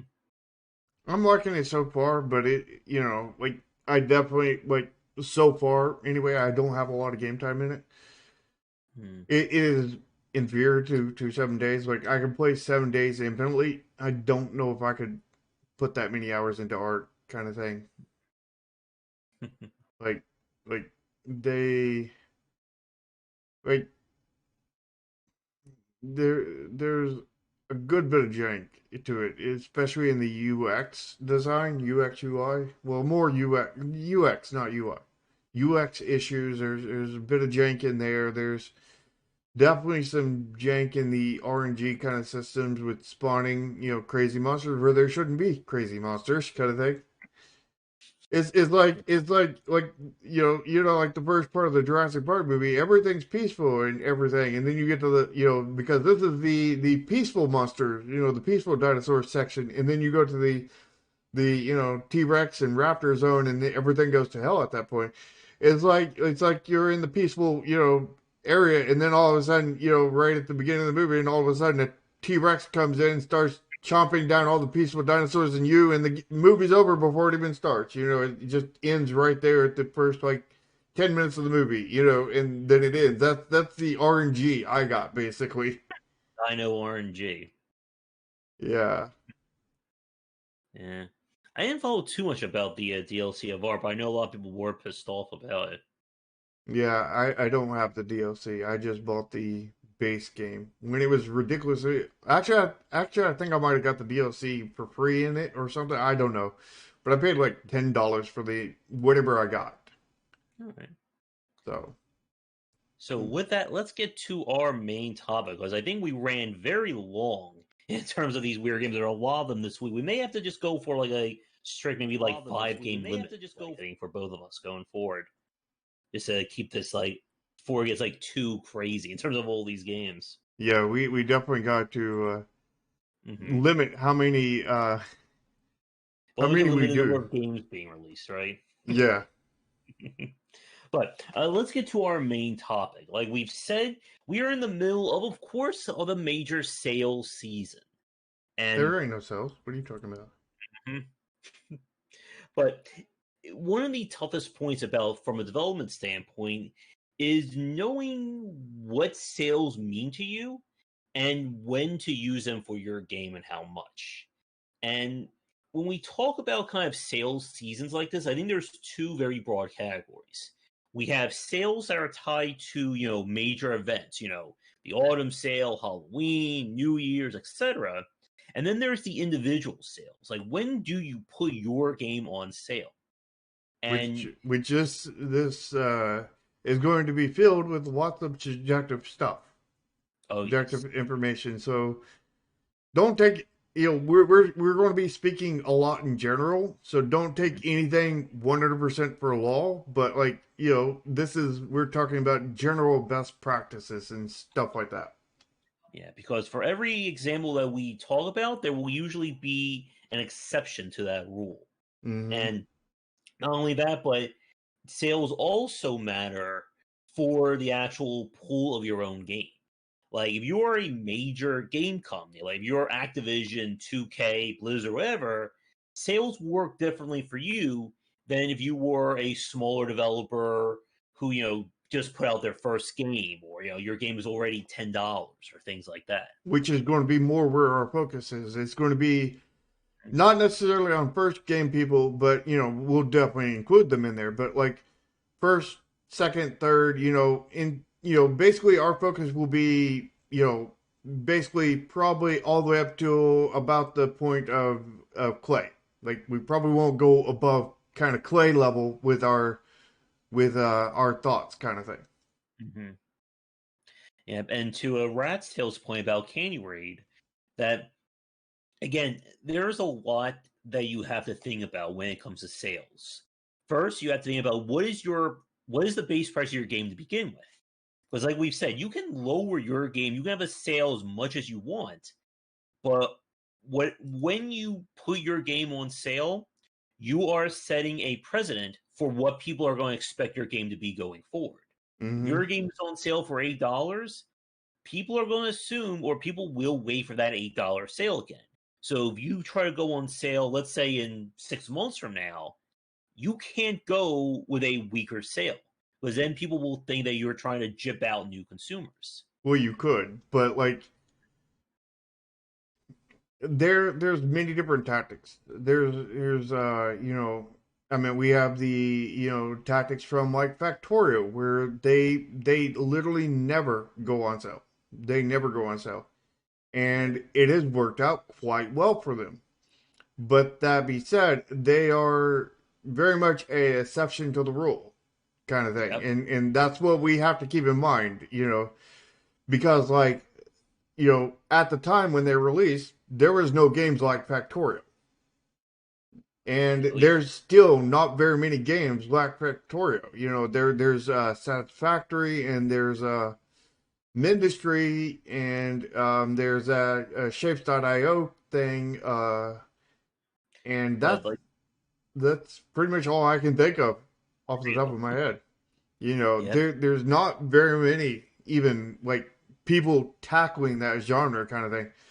Because number one, Factorio did it, as far as I know, first. I mean, there could have been technically somebody before them that we're not aware of, but they did it so right and so good and so in depth, and they've been around forever. They were around before Steam even existed, kind of thing. And And again, that's another part about this is the name and the clout of the company itself. mm-hmm, But some companies, they can put their game on for like 15% off or 10% off. And that may be enough to get a lot of people interested in that game because of the pedigree of that developer. Other cases, you could have somebody put your game on like 70% off, and people will still go, nah, I don't really want to play this game. yeah, and I mean, pedigree is definitely part of it.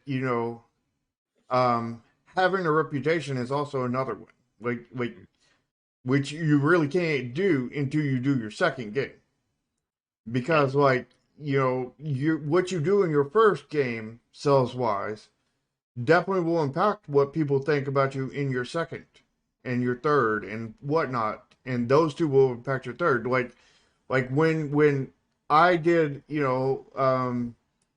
my when I was selling Chromasia and everything, the word of the day, what happened is I did, a few, like I started off with like a 15% sale on day one.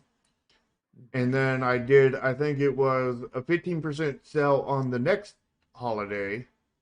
And I think it was 25% off because I was super desperate for the Halloween sale. And I think only one person bought it during the Halloween sale. And at that point, we had sold like 27 copies. And then that was the last planned sale. And, that was the end kind of thing. And there was no more sales before we had to basically remove it from Steam. So, I was like, okay, we're removing it from Steam. And then everybody came out of the woodwork. begging for like a 90% off discount and whatnot. I was like, no, I mean, this is it. If you want it, get it. If you don't want it, don't get it. Yep. And we sold instantly overnight 100 copies at full price. Yeah. And like we said, like at the start here, a lot of what we're talking about in this section, or for our topic today, is going to be very anecdotal and very hypothetical because there is no one shot or one magic guide to this kind of stuff. Mm-hmm. That's pretty much our tagline for every one of our discussions that we have. Mm-hmm. Just as one game could do horribly with a 70% off sale, another game could do amazingly well with a 5% or 10% off. And as a developer, it's very hard to know how far you want to go. And like as a point here, I've been looking at the autumn sales, seeing more some of like the major discounts and such. And what we usually see, like here's a very interesting point. If you look at Doom Eternal, that has a 67% off, while something like Auction Not Included is only on sale for 50% off. And I guess my question for you, Shark, is do you think the percentage off matters more or what the actual end price is for the consumer? That's a good question. And I don't know if I'm one to speak on it because, like, I'm not your average consumer. And neither am For I. for me, though, it's the final price. Yeah. I think for the average consumer, though, it's probably percentage Yeah. because, like, I know I was introduced to this website to me the other day, and it was a website that basically notified you. You could basically set, I want this game, and notify me whenever it's this percentage off or lower, kind of thing. And it was percentage based and not Mm-hmm. the final price. And that is very much going towards consumers being more percentage based kind of thing. Yeah. But to me, it is 100% the final price. Yeah, and that's the same thing for me. Like, and I've said this that if I'm going to buy a game these days, it either has to be something I am very, very interested in, or it's got to be, I would say, no more than $10. And even that is kind of pushing it for me these days. Like, I will buy like 20, 30 different games at like $2, $3 a pop. But to spend like 20, 30, $40 on a single game kind of stops me in my tracks these days. Didn't you pay $40 for Disco Elysium? No, I paid 20 because I had the coupon code from Epic. Uh, And yeah, like we said, that the final price is often a big point, and I think Rats brings up a very good question. What what's a good game sales when the game is already $5? And this kind of there's leads. not. What was that? There's not because like it's rough when you start off at $5. Like when you start off at basically anything sub 15, you're already starting with one or more feet into the grave, and that's bad kind of thing. Like I understand Rats tells situation with having a really short game kind of thing, Mm-hmm. but that is what happens when you get a really short game. Is you start off with a few feet into the grave because you have to sell more copies to break even, and like it's almost in a lot of ways it's easier to sell you know 10 copies at $15 and make $150 than it is to sell 11 copies at $5 and make $55. It's almost harder to get that sell than it is to get the dollar amount. Yeah, and part of that issue again goes back to what people see as the quality of your game, Mm-hmm. and like to Foreign's point, there are a lot of people won't buy a game the base price is under 10. And like I said, this is a huge difference from 4 years ago when they wouldn't buy a game if the base price was over $10. Mm-hmm. And this, like, for those of you watching this record right now, we are doing this basically at the end of November of 2020. What we talk about may not be relevant in 6 months or even 3 months from now. And Yeah. that is the nightmare when it comes to the video game market. Yeah, you have to be up and aware on all of these things. And if you see a trend, by the time you see it, it's probably too late to act on it. Yeah. Like everybody's seeing Cyberpunk here, there, everywhere. It was too late to work on a Cyberpunk game like a year or two ago.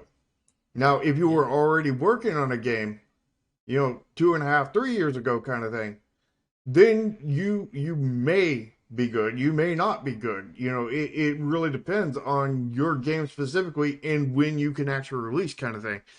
It's very, very hard.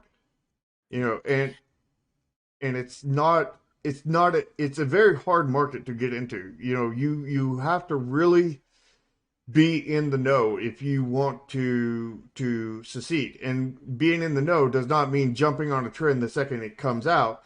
The Right. being in the know is once you see a trend, you avoid it like a plague, because you know that unless you're already making a game in that thing, unless you're already in the progress, you need to avoid it like a plague, because you know that you're likely going to fail if you try to follow that trend. Yeah. And unless you have Fortnite money, then you can use that to help you here. Yeah, And but we're not focusing on Fortnite money, people.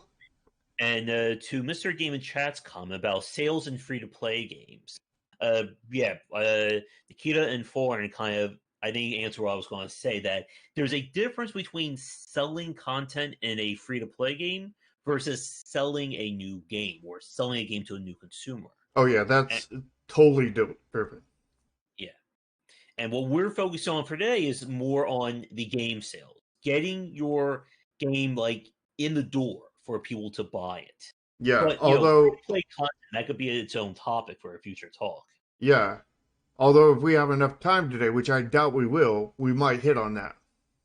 Yeah, we'll see. But I have about maybe another 30, 40 minutes, so we'll see Which how which things means go. probably means most likely absolutely not. Yeah. But to bring this back, when we talk about trying to get people into Rat's comment about, lower price games, that it's very hard, I think, to make that sale alluring, because that's ultimately the part about this. It is a marketing tactic. You see a $60 game, and all of a sudden you see 80% off or 50% off, and now it's $30 or $15. That gets people very excited. And part of Mm-hmm. what makes this so difficult is that it basically throws the whole, price to quality equation completely out the window. Like, case in point, auction not included is $12. Doom Eternal, a AAA game, is $16 right now. So who has more quality to it? My vote would go to Oxygen Uncoded, but Yeah. biased. Yeah. But like the Doom Eternal one looks more attractive because it's a higher percentage per consumer, kind of thing. Mhm. And you know, the But thing technically, is, auction not included is a greater final price or a lower final. yeah. And the thing is like, I mean, you see the examples of this in real world, and you see some examples on Steam and such of this kind of thing, to where developers will raise the price, or Best Buy or whoever will raise the price to put a bigger discount. Like this camera sells for $150 normally. Let's mark it all the way up to 250, and then we'll put a 50% Sale. discount on it, and it looks really fucking good, because it's like, wow, that is I'm only paying $125 for this $250 camera, when in reality it's only $150 counter, Yeah. or even worse, when they raise it up to 250, and then or let's just say 300, because that's the easier number to deal with, and then they put like a 40% sell on it, and it's like that's more expensive than the original. You could Yeah. just get it not on sale at the regular price, and it'll be about $30 cheaper. But it looks attractive because it's 50% off, and it's marketing selling tactics that are really abusive in the market kind of thing. And you do see some of that in the games industry, and it's not a good thing. It's definitely not a good thing, and very anti-consumer. But like, you know, like I'm sure places like Walmart are pretty guilty at doing stuff like that. I haven't, not I don't look for that kind of thing. I know it happens. I'm assuming it happens at Walmart. I know for a fact that it happens at most big businesses. So like, there's a smoking gun everywhere throughout the industry kind of thing. So And I don't need 100% proof. I just know it's out there kind of thing. Been proven many, many times. and to Foreign's point, that yeah, again, the whole time value, that's another topic right there. There's way too much to get into for that. Well, And we kind of already did get into that in the past video. Time versus and price. and like we've said, a lot of this is about psychology of what that sale means. And it's very easy to manipulate somebody into spending like for instance, I'm looking at Finacle right now, and they're selling some kind of racing game at 90% off. So it goes from $50 to $4.99. Hmm. And there are probably a lot of people who will buy that game sight unseen just on that price tag alone. Because your But price was but that was that another Marvel Avengers? Was that the Marvel Avengers of racing games? I mean, when so are we going to see Marvel Avengers on sale for $4.99? You know, you mhm. know, Oh, I wouldn't pay $4.99 for that game. I wouldn't pay 99 cents for that game. I wouldn't mm, even pay like 100% off. Like they would have to pay me to play that game. The game so bad. Like why would I pay anything for it? But people will see those sales. They will mhm. absolutely buy it, saying, "Oh, this is a good deal." Because I meant like if their price was a decent price to begin with, yeah, that was a good deal. But the fact is, the quality of the game is very very low in a lot of Yeah, ways, and it's not worth anything basically. But it's that perceived value that consumers get from that. And more savvy customers are, or consumers or whatever you want to call them, mhm. are more resistant to that kind of thing. But like it's a gray scale of how you go up and how much of how much is enough to push over for that one consumer to buy into it kind of thing. Yeah. And like we said, like there are people who will just buy these games on sale. Like they don't really care about, playing the game. Like like I know you talked about this before, Shark, with people who will just buy games to collect them. Hmm. They will probably never touch the game. They may just touch it to get the opening achievement and that's it.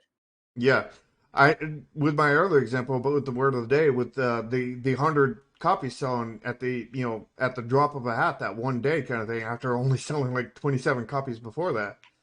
Well, the thing is we actually had a way to monitor that in Steam, and in Steam, out of those 100 people that bought the game, only one person out of the 100 even booted the game.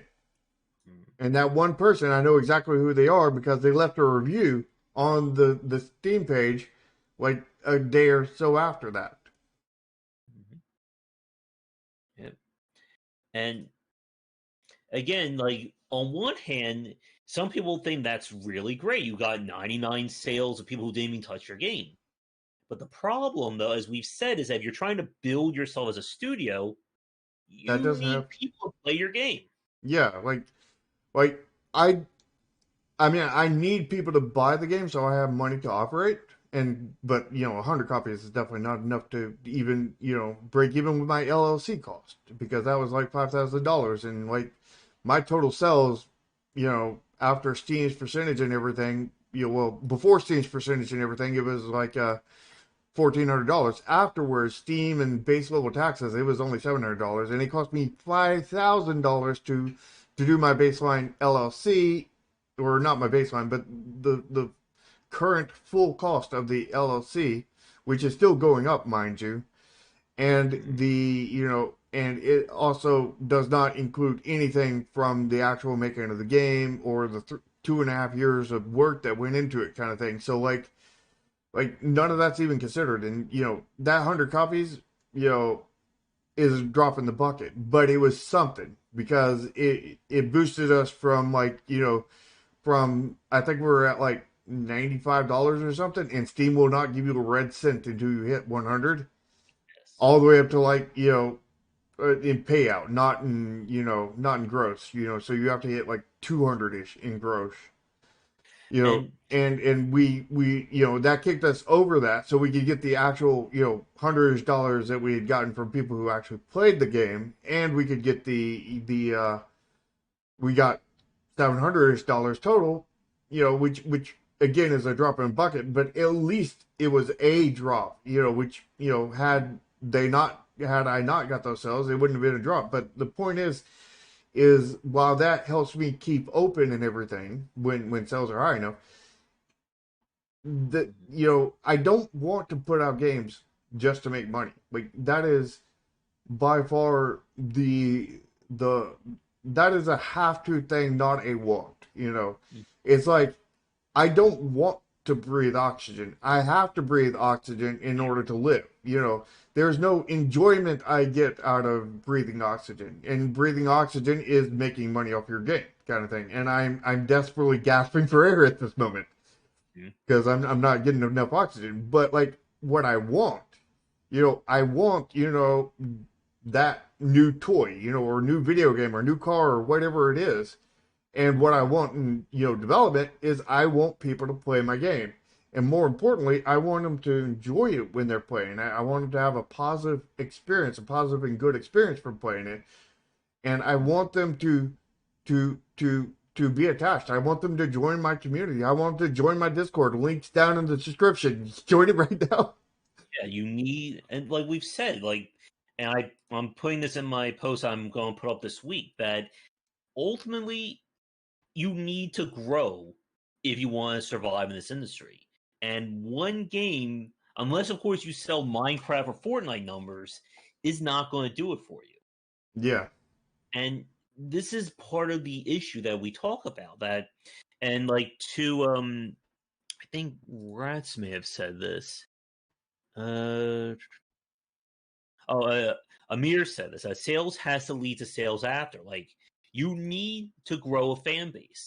Mm-hmm. If 500 people buy your game on sale and never touch it, those 500 people aren't coming back for your next game. Nope.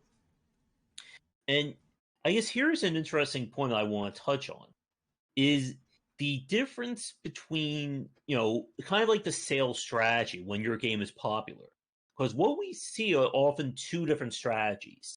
And when we're talking about popular, we mean, big name games, stuff like Crusader Kings, Disco Elysium, Oxygen not Sekiro, included. Doom, what was that? Oxygen not included. Factorio. Games that are incredibly popular to begin with. And what these developers will do is usually one of two strategies. They will go for very minuscule sales, maybe 15%, 20% off, something like that. Just kind of enough to say, hey, this amazing game that won all these awards, you get a little bit off now, so maybe you can check it out. Mm-hmm. Or they'll go all in. This is when we get like 60, 78% off. And then it's like, oh my God, this amazing game and one game of the year, you can get it for $10 now. Why haven't you picked it up? Yeah. And there's another aspect to that. Like this is personally the one I like the best. And I don't know if this performs the best, but this is what I like the best. Is like when you go on sale, you don't just keep that price, kind of thing. It's you when you set a sell price, it's like this year we're going to be in this range, kind of thing. We're going to be from like I don't know, like 20% off to like 10% off, or maybe even 5% off. And probably not 5 because that's probably pretty far frowned upon. But from like 10 to 20. So like maybe you release and you give everybody like a 15% at release to really kick up that day one sales. But then your next sell is like at 10. And then your next sell is like at maybe 15 or something, and then you go back to 10, and then maybe you have this one that goes down to 20, and then you go back to 10 and then 15, and you're really dancing in that area kind of thing. And then once you get to a certain point kind of thing, then you move that scale down a little bit. Now you're dancing between like, I don't know, like 40 and 20 kind of thing. And then as time goes on, you keep on moving that scale kind of thing until you get kind of to the final scale kind of thing. Yeah. And you're not really, like mistreating consumers, because they are in, they're just going to be a few cents different. 5%, difference on a $15 game. What is 5% of that? That's what? Let me break out my calculator real quick. And while Shark's doing that, again, we need to stress one very important point. Whatever is the lowest price or the lowest amount that your game drops to, that is the benchmark that your game will be judged by in the future. And like we said, you have to be very mindful of that. Because if let's say you have an 80% off sale in your game and it didn't do well, and you want to have another sale, people aren't going to remember that your game was 80% off one. And they will be very pissed if you say, well, now it's only 20% off. So on a $15 game, it's 75 cents. Yeah. So, like you'd be plus minus, 75 cents. So like one sale, you'd be like, I don't know, 75 times 3. Another one, you'd be 75 times 2. Another one, you'd be 75 times 4 kind of thing. And that's not really that much of a difference. But like that, I feel like that variance in there, one of Josh's favorite words, like, makes it where it doesn't feel static. And it's not like, I mean, you're going to get less sales at the 10%, but you're still potentially going to get sales there as long as your game's actually selling kind of thing.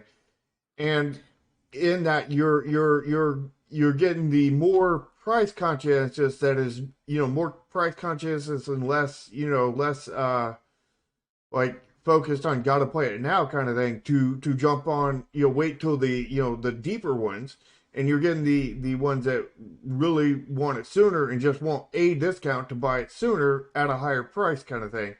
But it's not that much. It's just a few cents here and there.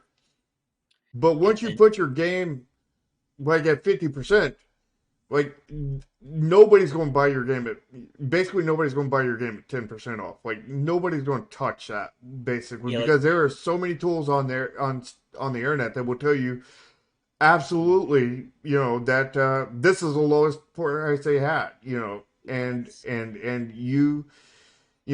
as long as you're in that area kind of bouncing back and forth, people will be like, yeah, the lowest price was 20% off, but that was, like 6 months ago kind of thing. And the lowest price in the last like 3 months has been like 15% off, and it's for 15% off right now. I'm going to go ahead and do it kind of thing. Yeah. And you have to be, and like to that point, you have to be really careful when you go for very big sales. Like, again, like going from, my game is 20% off, now it's 95% off. Yeah, once your game goes 95% off, unless you're AAA kind of thing, there's no way to ever get more than maybe 80% off, for your game. Your game is now, you devalued your game kind of thing. Yep, and that's exactly what we were just talking about Mr. Game in Chat's comment, that you don't want to start off with so high of a sale that nobody will ever touch your game otherwise.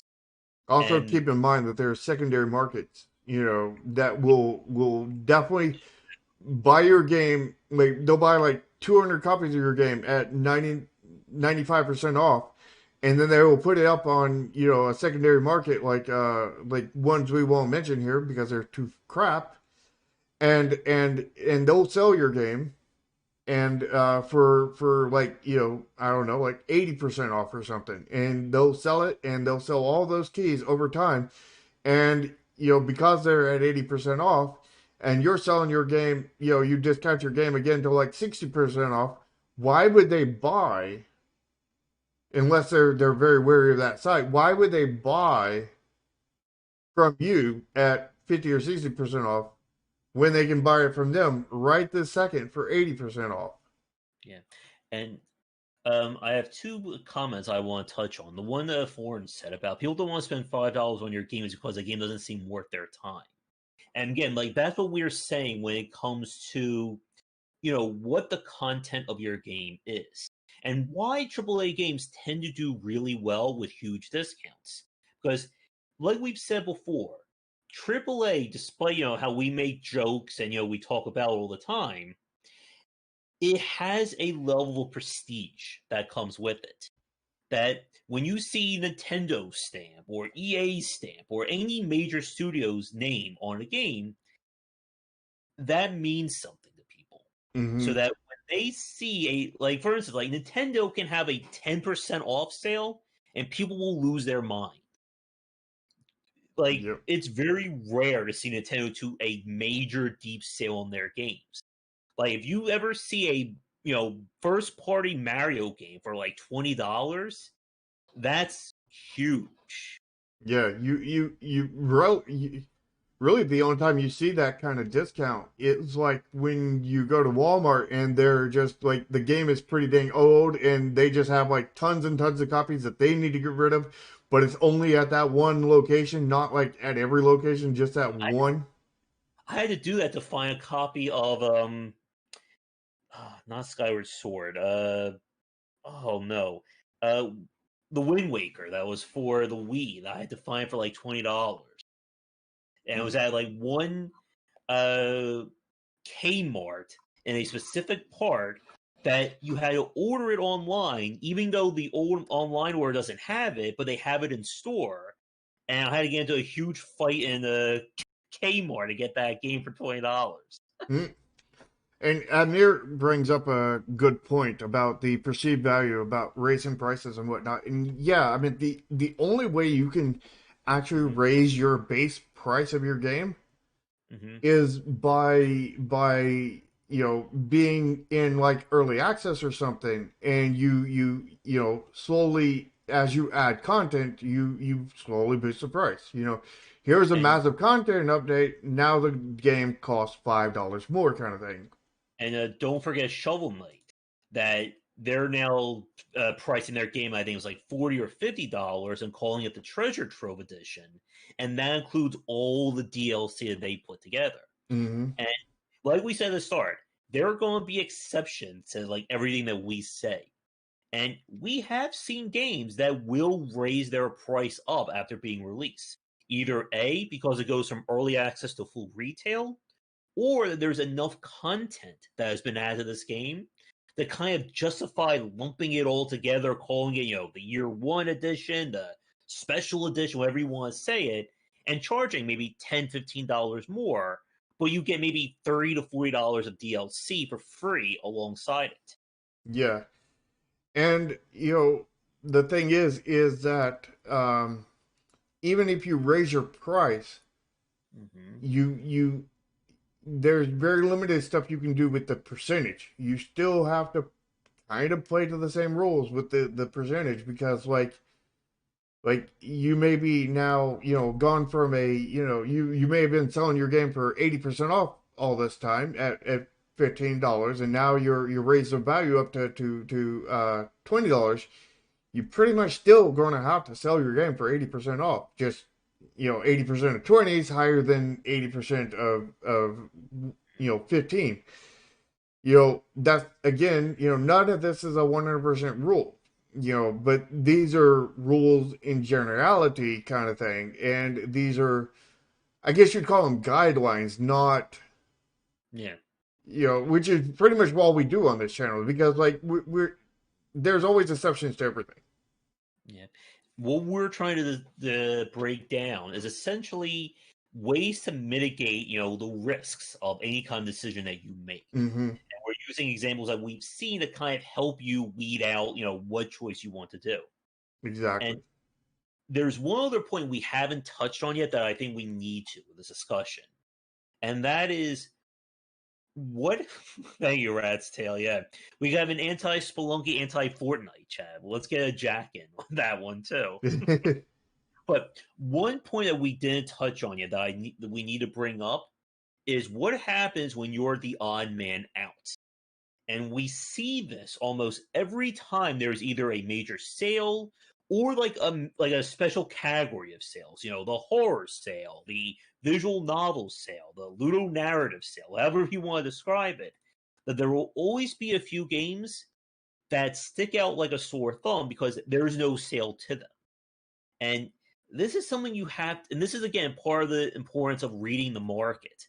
That if there is a massive sale going on and all your contemporaries, all your peers are on sale, you have to kind of weigh the benefits and negatives of putting your game on sale, even if you just released it a short time ago. Mm-hmm. And that's a tough one. I honestly don't even know what to even recommend for developers on that point because like it's a real crapshoot. It is a real crapshoot, and like I mean, it's a damned if you do, damned if you don't kind of position. I think. Yeah, like if I had just released my game. Let me think about this. What would I personally do? If I had just released my game and we're talking about like a month later? Yeah. A month later, 30 days later, comes a Steam sale or whatever, and on my specific genre or something like that. Mm-hmm. We're not just talking about general Steam sales. We're talking about like like I made a tactical RPG and this is a sale on all tactical RPGs, kind of thing. Strategy game or, anything like that.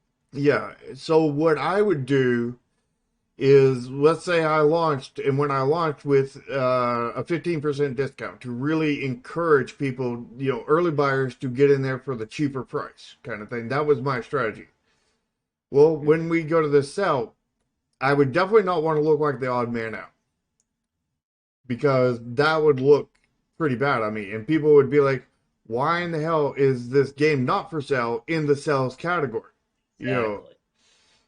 The one that the nail that stands out gets hammered kind of thing.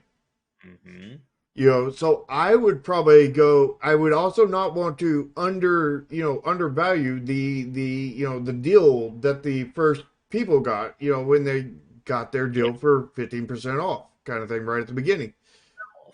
At the same time, I would also not want to go with 5% because that makes me look extremely cheap and bad. Yeah. So I would go somewhere around 10%. I would, if there was some kind of number or pun or something that was like 11% or 12% or something, go with that. But like, like say your game is called, I don't know, 12 Ways to Die on Christmas Day. The 12 days to die on Christmas or something like that. Then I would probably go to like 12% off. But like if there was no like pun or something creative that you could do that really would make you stand out in that way, I would go 10% off and leave it at that. It's worse than the the reward that you gave for people to come and buy it on week one, and it's better. You're not the odd nail that stands out, and you don't look cheap from the 5%.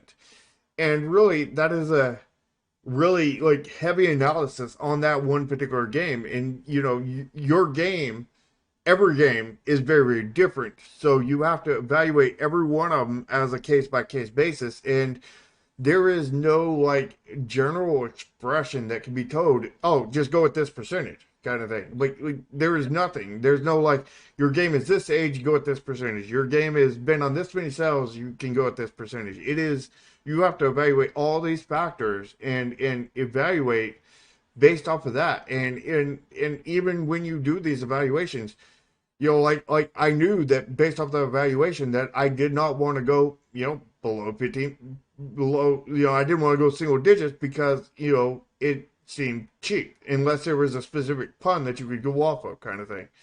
Yeah, And and you, again, that's part of the psychology that goes on with these sales. mm-hmm, And yeah, man, you can have like again like free trials, prologues, demos. I think that's obviously another market, topic another entirely. topic that's discussed. Yeah, that is another topic, but that would definitely tie into this. Yeah, Well, technically, like every topic ties into it because, like, when we're talking about game development, it's not the like this thing is on its own, this thing's on its own. It's kind of like the 7 degrees of Kevin Bacon, but it's the 7 degrees of game development. From any topic, you can get to any other topic in game development through seven it'll be another degrees or video less. for us. There we go. I think he just came with a new video series, Shark. The 7 degrees of game development. And another point about this, and this is something that when I speak to a lot of publishers and kind of developers who are, fairly established in their careers, you have to understand the major sales season and release your games accordingly. Because it doesn't matter if you release your game the day before Christmas or the day before the holiday sale. People are going to look, again, like Shark said, they're going to look for the games that stick out and in the wrong way when it comes to these. And Hmm. you have to be very mindful of game releases. This is why we see a lot of AAA developers, again, they push their biggest games like September, October, because they want those games out there. They want those games being recognized so that when it comes time for, November, December, end of the year, holiday sale season, that they can put those games on sale because they are fresh in those players' minds.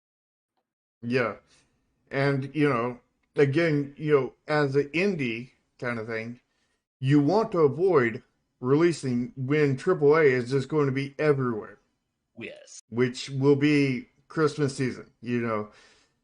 From like basically post August to basically like you don't want to release pretty much don't want to release a game anywhere between any date in September, October, November, December. It's very risky in January, very risky in February.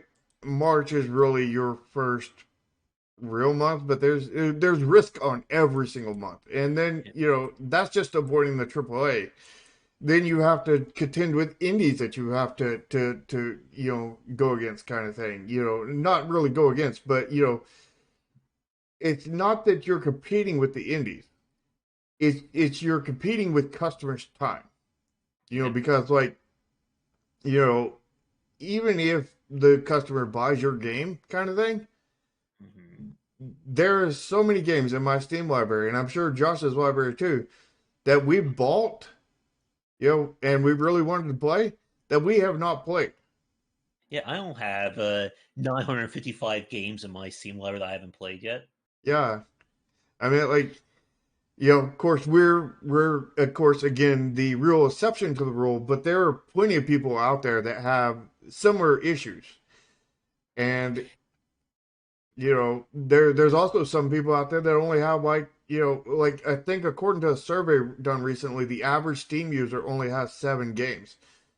But how many of those average users are people who get Steam, play to download one free to play game And and then, just play that one free to play game and never actually look at anything on Steam. And yeah. I think that kind of consumer really distorts those numbers kind of thing. And again, a backlog is a backlog. It doesn't matter if it's 3 games we're talking about, 3,000 games. If people have a fixed amount of time they can spend on games, that's just, life. Mm-hmm. And I want to build off what Shark said about competing with other indies or competing with other companies. That, like we said, once you become established, you kind of become a marketing force onto yourself. For instance, like with Clay Entertainment, whatever if Clay is releasing a new game, it doesn't matter what genre your game is or who you are. You shouldn't be releasing a game the same day or even the same week as another Clay Entertainment game. And you have to, again, be mindful of this. And we've seen developers who will purposely delay or, fast forward their game's release to avoid another developer. Like, for instance, like right now, everyone is talking about Cyberpunk. And it doesn't matter if you have a Cyberpunk game or not. You shouldn't be releasing your game the same week Cyberpunk comes out. Probably even you probably don't want to release it within a month of it coming out either, because everybody in that month after it comes out is going to be playing Cyberpunk 2077. And if they're into that thing anyway. But a very big asterisk that I need to apply to yours is it's not that you just need to avoid that week kind of thing of when Clay Entertainment does. You want to avoid that week if you're releasing any game that is remotely even slightly similar to it.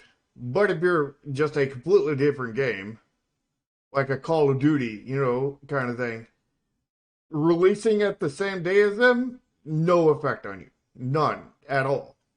But if you're releasing a game, let's just say that Factorio is coming out. Let's just say that Factorio is coming out on the same day that Oxygen Not Included is coming out.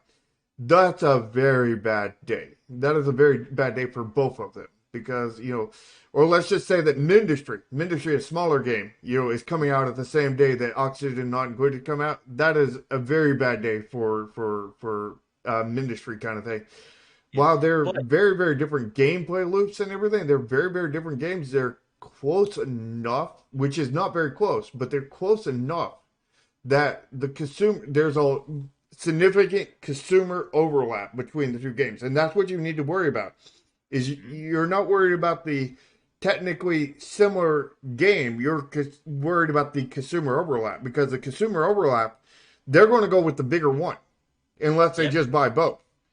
But, that's saying that, hey, where you could have got, let's just say that you were projecting 3,000 sales, right? Or in the first week, or in the first day, or whatever time period we want to go with. And Clay is, projecting, 300,000. And of those 300,000, there's roughly 2,500 of yours kind of thing also in there. So 300, so like those 300,000 are going to buy the Clay game. 500 are going to buy yours. And then those 2,500, a certain percent of them will also buy your game, but you're going to lose out on a lot of those sales. And then those lost out sales, instead of buying it on day one and boosting yourself in the Steam algorithm, because Steam algorithm is very, very important you have to do really well on your first week. Really, really well. Right? You're kind of screwed. But like, if that's not only going to screw you there, but those consumers are going to be waiting for your game. And at the point when they're waiting now, they're going to be waiting for a sale, which means that, they're going to be waiting for a time when your game is less of a discount than what it was when it released, because they had to wait so long. So they have to now get more value out of the wait, so they probably won't touch anything until it gets down to 25% or lower kind of thing, which means that you just screwed yourself out of 10% of that 2,500-ish people that you got in there. You screwed yourself out because of that release date. Yeah. And I do have to get going in the next few minutes. So here's my final point for our talk for today. That when it comes to these kinds of game sales, or just sales in general, you have to understand that once these games are out there, you have to be very mindful of exactly, I guess, how much value your game retains at full price. When we talk about the game industry 10, 15 years ago, it was considered common knowledge that a game had viability at full price, we could say maybe 45 to 60 days after release. 10 years ago, that was maybe 30 to 45 days. Today, I would assume that's less. And what we've seen is that you have a very, and like Shark said, with the Steam algorithm, you have a very narrow window in terms of getting noticed on Steam just organically. And if you're not careful, you can easily mess up when it comes to getting the notoriety. There's a reason why people tend to jump when there's these major sales or theme sales. There was a recent sale on Steam, I think that was specific about a specific region in England, or what was it? I just saw it on, here it is, the Guildford sale, or all the games made by developers in that area. And this is why we talk about marketing as such an important point. That you have to understand how the market responds to games as well as how it responds to game sales. And if you don't do this, you are kind of killing your game. You're cutting it at the knee, at the ankles, in terms of people knowing about. And again, I want to stress this point that once your game goes on sale, that will set a permanent precedent going forward. Yeah, thank you, Amir. And this is why when we see companies like Factorio or the Battle Brothers developers who say that they will not put like certain things on sale, you have to stick with that. Once you've kind of, put your stamp down, that's going to be your rule going forward. Because if you renege on that or you go back, you're going to anger a lot of people who trusted you to begin with. Not only that, not only you won't anger a lot of people, but you're going to undermine everything you say after that because you lied. Mm-hmm. Or you reneged. And even even a renege is for them is counted as a lie. Or at least somebody who is not trustworthy. And I told them that, when I did that sale and everything, were after the sale on Halloween, I was like, there won't be any more sales before the game gets removed from market. And they kept on, like, so many people kept on begging for 90% off every day for a while, kind of thing, after that point. And I did not go on sale. Like I had a company reach out to me that at that point was not somebody who was well known because they were just starting out. I forget the name of their what was that one that did the free coins every day that they stopped? You did the free coins, you had the game of the day kind of thing that would be on sale. Was that the Gamergate store? No. Don't know. But there was one like that. And they got to be pretty big and everything. And until they stopped doing their free coins every day, log in and check out the game that's on sale for that day. And but they were really big and everything. And when they first started and everything, they contacted me. I was one of the first people they actually contacted, and I didn't even know they existed, kind of thing. It's already marked off screen. I don't know who said this, but about the multiplayer I'm currently working on, that's Neon Continuum. Yeah, it's Mr. Game. And Discord, link is down below and whatnot. And hopefully we'll be playing it. Probably not, but hopefully this Saturday. But the fact is I did not go on sale again, despite how many people begged me for it and pleaded with me, and did all these things where they were doing reverse marketing trick on me, to where they were like, like, you could sell like 3 copies at $15, but if you go on sale for 90% off, you could sell 1,000 copies, and when you do the math of that, that's a lot more money. And I'm sitting here looking at my Steam sales page, and I'm like, we've sold 100 copies right now at this point at full price. It's like I can make a lot more off of 100 copies at full price than I can at 1,000 copies at 15% off. Like, even your best case scenario is like worse than what I currently have that I'm looking at here on my sales page. But which definitely helped me stick to that. But like, once you do something, once you say something, you have to stick to it, I think, with very few exceptions. Like when we had delayed the game like 2 times or 3 times. I can't remember, but we had delayed it, and I told him that when I released the next date, that we would not be changing that date. It would not change. It would be solid. We were not going to do a different release date. And then that was the time in 2018 when Steam did not tell us developers when the Steam summer sale was going to be. And guess what? It was 4 weeks before the game came out, but it went on for 3 weeks. So it didn't end until 1 week before the release date. And oh, like I wanted to delay that game so badly, and I needed to because that really screwed over all of my sales, especially in the first week, which are the most important sales. Mm-hmm. And I needed to, I wanted to, and I didn't because I wanted to stay true to my word with my consumer base. But I technically should have.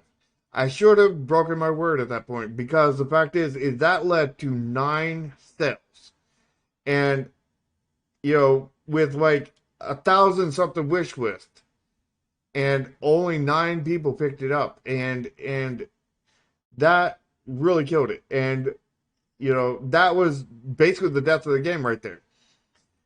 So like, yes, you should definitely keep your word at almost every point, but there is a very, very few exceptions Yeah. when you should probably do it, but like the question is are you going to be displeasing, you have to evaluate, are you going to be displeasing 9 people by doing this delay, or are you going to be disappointing 9,000 people? Because there's a completely different story there. Yeah. Like, even if your game was going to sell like 300,000 copies versus, the other, if the same percentage scale is there, you still have to, deal with the core number. Is it 9 or is it 9,000? Like if you multiply both numbers by 1,000 kind of thing, you're going to have to definitely, shy away more from the delay on the 9,000, and that's kind of the painful part of it. You're going to have to screw over but that's, like, I didn't know. I don't have a history of watching for Steam sales and whatnot, and I didn't know. And this is what we were talking about before, about being very eye on the industry and watching everything that happens, because like, even though Steam did not tell me several months in advance that there was going to be a Steam sale, I could have looked at the history and seen Oh, that there's a Steam summer sale every summer, and it's usually around probably one of these 2 months kind of thing, and just make sure that I do not make that date anywhere in there kind of thing. mhm. But I do have to get going for tonight. Yeah, and again, there's a lot more we can unpack here, especially talking more about pricing content to people who already bought your game in free to play, DLC, and so on. But Yeah. yeah, and to Hashcheck and to their comments about, yeah, there are people who will only buy your game on sale, or they will only buy stuff on sale. And again, part of the challenge about this is knowing what are the buying habits of the people who are going to play your game. Mm-hmm. There are some genres, again, like war game, 4X, grand strategy, that they know that they can price their game at $50, $60, and their market's going to buy it because these are games that have years of content to them. Likewise, there are games that you really can only price at 5, 10, $15 because the genre just doesn't really get that much value out of it. And understanding that again is another major topic. Yeah, you got to understand your genre, understand your marketplace. And this is why, like I say, that, pretty much anybody who is starting out development hasn't, and by starting out development, I don't mean just starting. I mean, you could have been doing it for 20 years. Excuse me. What I mean is, by starting out, I mean you're not commercially known as a entity. You haven't had one, you haven't had more than one game, commercially succeed. You haven't had, at least one game be a critical success, kind of thing. You haven't had these kind of things. So like you're in a very different place and you can't really, you've got to, go from that kind of point of view. Yeah. All right, but I think that will be our final point for. I think this. I didn't think we were going to go this long on this topic, but there's again that we said about every one of our topics. You do generally. Yeah. Oh yeah, definitely in the war games community there. But we're going to wrap things up for this week's show. As always, you can follow me on Twitter at GWBicer. There is links to my Discord and Patreon down below. And I'll be back later tonight for our regular nightly streams. And, I'm Sharky, and you can find links to my content below. Join my Discord, join my YouTube channel, my Twitter's Nexus Games INC1. And, hopefully, like I said, hopefully we'll be doing some testing and playing of Neon Continuum this Saturday at the dev chat, but don't get your hopes up. But that's my goal, and it's a very very far shot. And also, if you're not on my YouTube channel, come subscribe to my YouTube channel, which is again links down below. And I do game streams every Tuesday when I don't forget. I do dev streams, which I've been really good at lately, not forgetting. And I do dev streams where I'm working on Neon Continuum every Friday, and then every Sunday I do this show here with Josh, and you can see this on my channel with different layout kind of thing, and you can watch them together. Just make sure you mute one, or else it's going to cause a bad echo for you. And we will be back next Sunday around 4:30 ET for our next show. So, as always, come back for daily discussions on game design here and on game wisdom, where examine the art and science of games. Until next time, everybody, have a great rest of your Sunday. See ya.